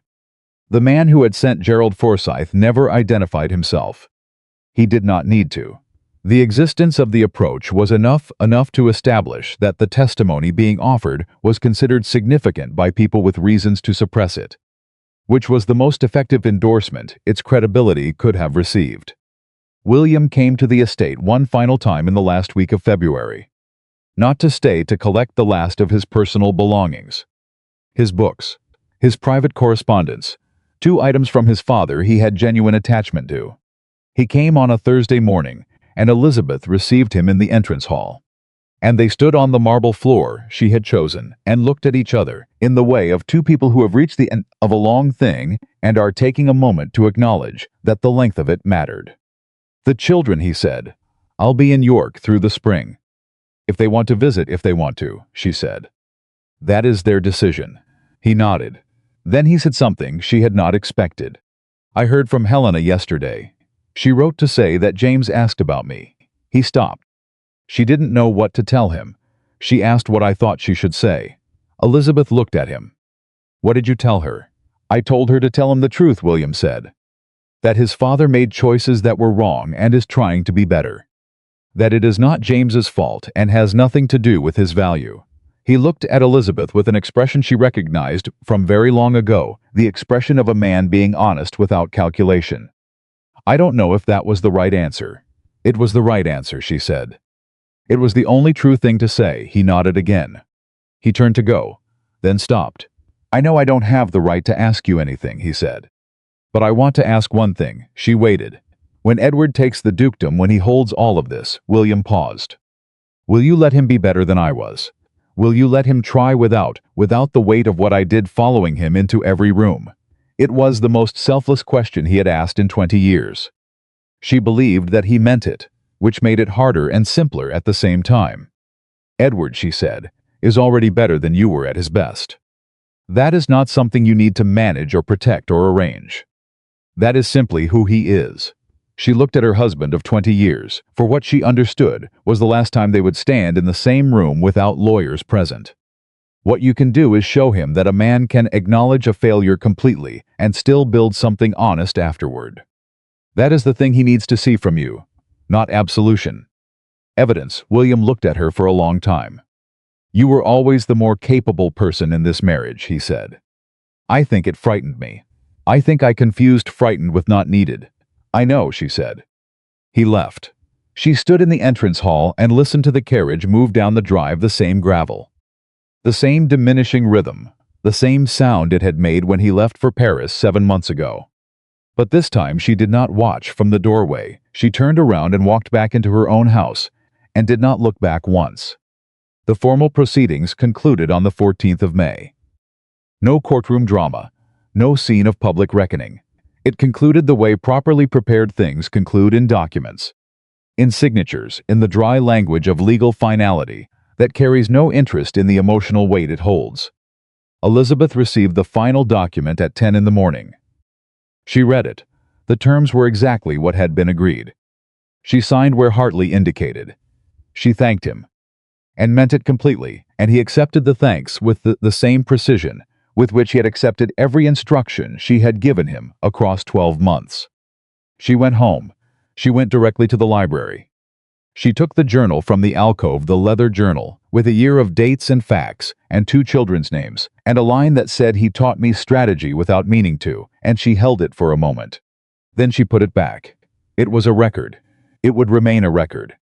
It had served its purpose. There was no ceremony required. She called for Margaret. Send word to Mrs. Carey and Mrs. Forsyth, she said. Tell them the proceedings are concluded. Tell them the children's names are in the final record. Tell them the binding arrangements are in effect from today. Yes. My lady and Margaret. Elizabeth paused. I want you to arrange something. I want to meet Sophie Carey, she said it quietly. Clearly. Not for the record, not for any formal purpose. I simply want to meet her, if her mother is willing. Margaret looked at her for a moment. I'll write to Mrs. Carey today, she said. Clara found her in the library that afternoon. Standing at the window, which Clara had learned over the past several months meant her mother was not working, but thinking, which was different enough to deserve a different kind of approach. It's done, Clara said, it's done. Clara came to stand beside her. They looked out at the estate, together, the east field, where Edward was visible in the distance. The gardens coming into their late May color, the long drive that had held 20 years of arrivals and departures. I received a letter this morning, Clara said, from the London solicitor.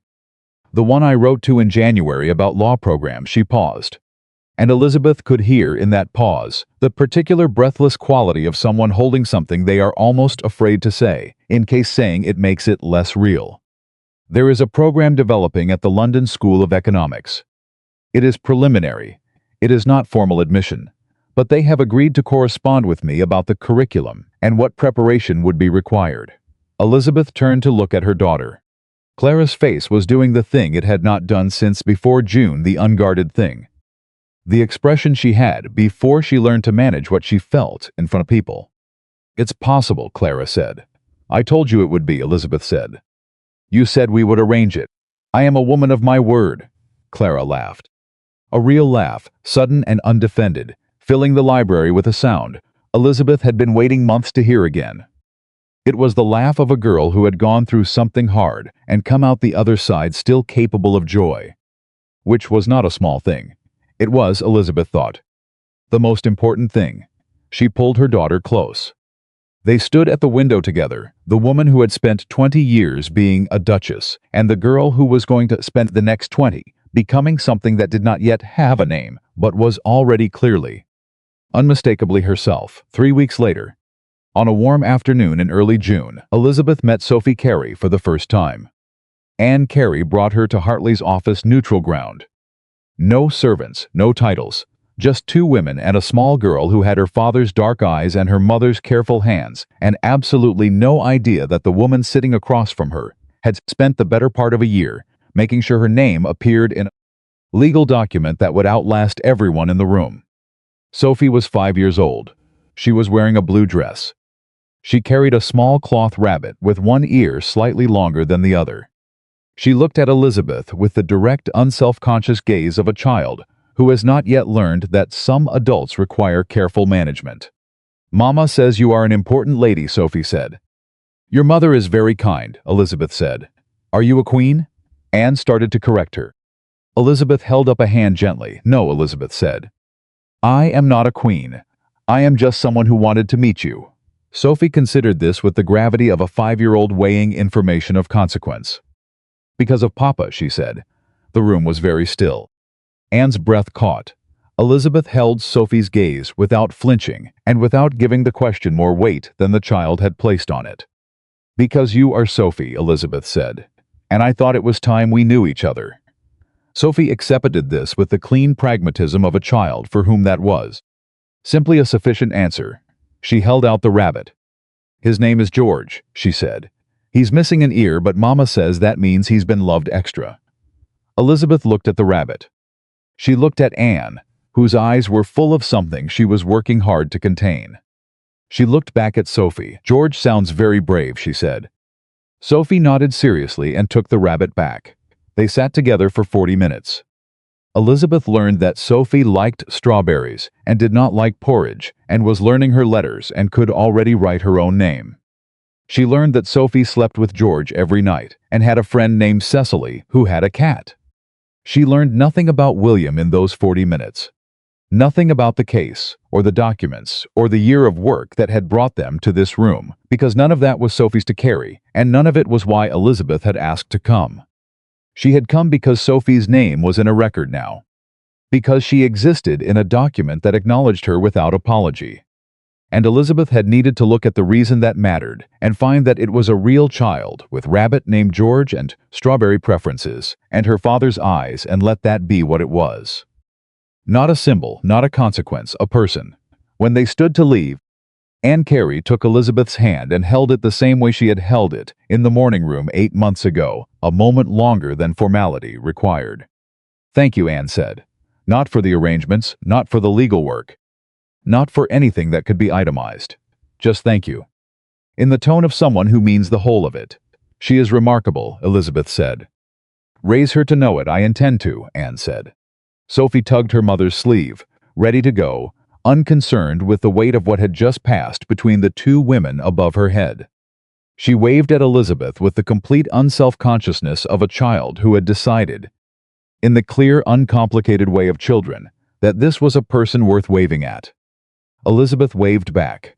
She walked out into the June afternoon and stood for a moment on the street. And the weight she had been carrying since the morning, she found a letter in a coat pocket and made a decision, so quiet it barely felt like one. That weight did not disappear. It did not need to disappear. It had been the right weight to carry. For the right reasons, for the right people. She simply felt it differently now. She walked to her carriage. She went home. She went to the library and opened a fresh journal, clean pages. Not a record but a beginning, and she wrote the date at the top. She wrote, June 14, 1887. The proceedings are concluded. The estate is intact. Edward manages the East accounts better than his father ever did. Clara has a letter from London about a law program, and she read it 4 times at breakfast. Sophie Carey's rabbit is named George. James Forsyth is 7 years old, and his mother says he is genuinely kind. She stopped. Then she wrote the last line. I gave them their names in the record. They gave me back the reason it mattered. She set down the pen. Outside, Ashbourne Estate stood exactly as it had stood for 200 years, the same stone. The same drive, the same gardens that she had planted and tended through every season of a marriage that had not ended the way it began. Inside it, a woman who had spent 12 months being called a duchess and a petitioner and a wronged wife and a subject of London dinner table conversation sat in a library that smelled of old books and summer. And she was none of those things. She was Elizabeth. She was 40 years old. She had a fresh journal and 2 children becoming themselves, and 2 women whose stories were now part of a permanent record, and a household that ran exactly as she had built it to run. She reached for the pen again. There was more to write. There was always more to write. But first she let herself have the moment.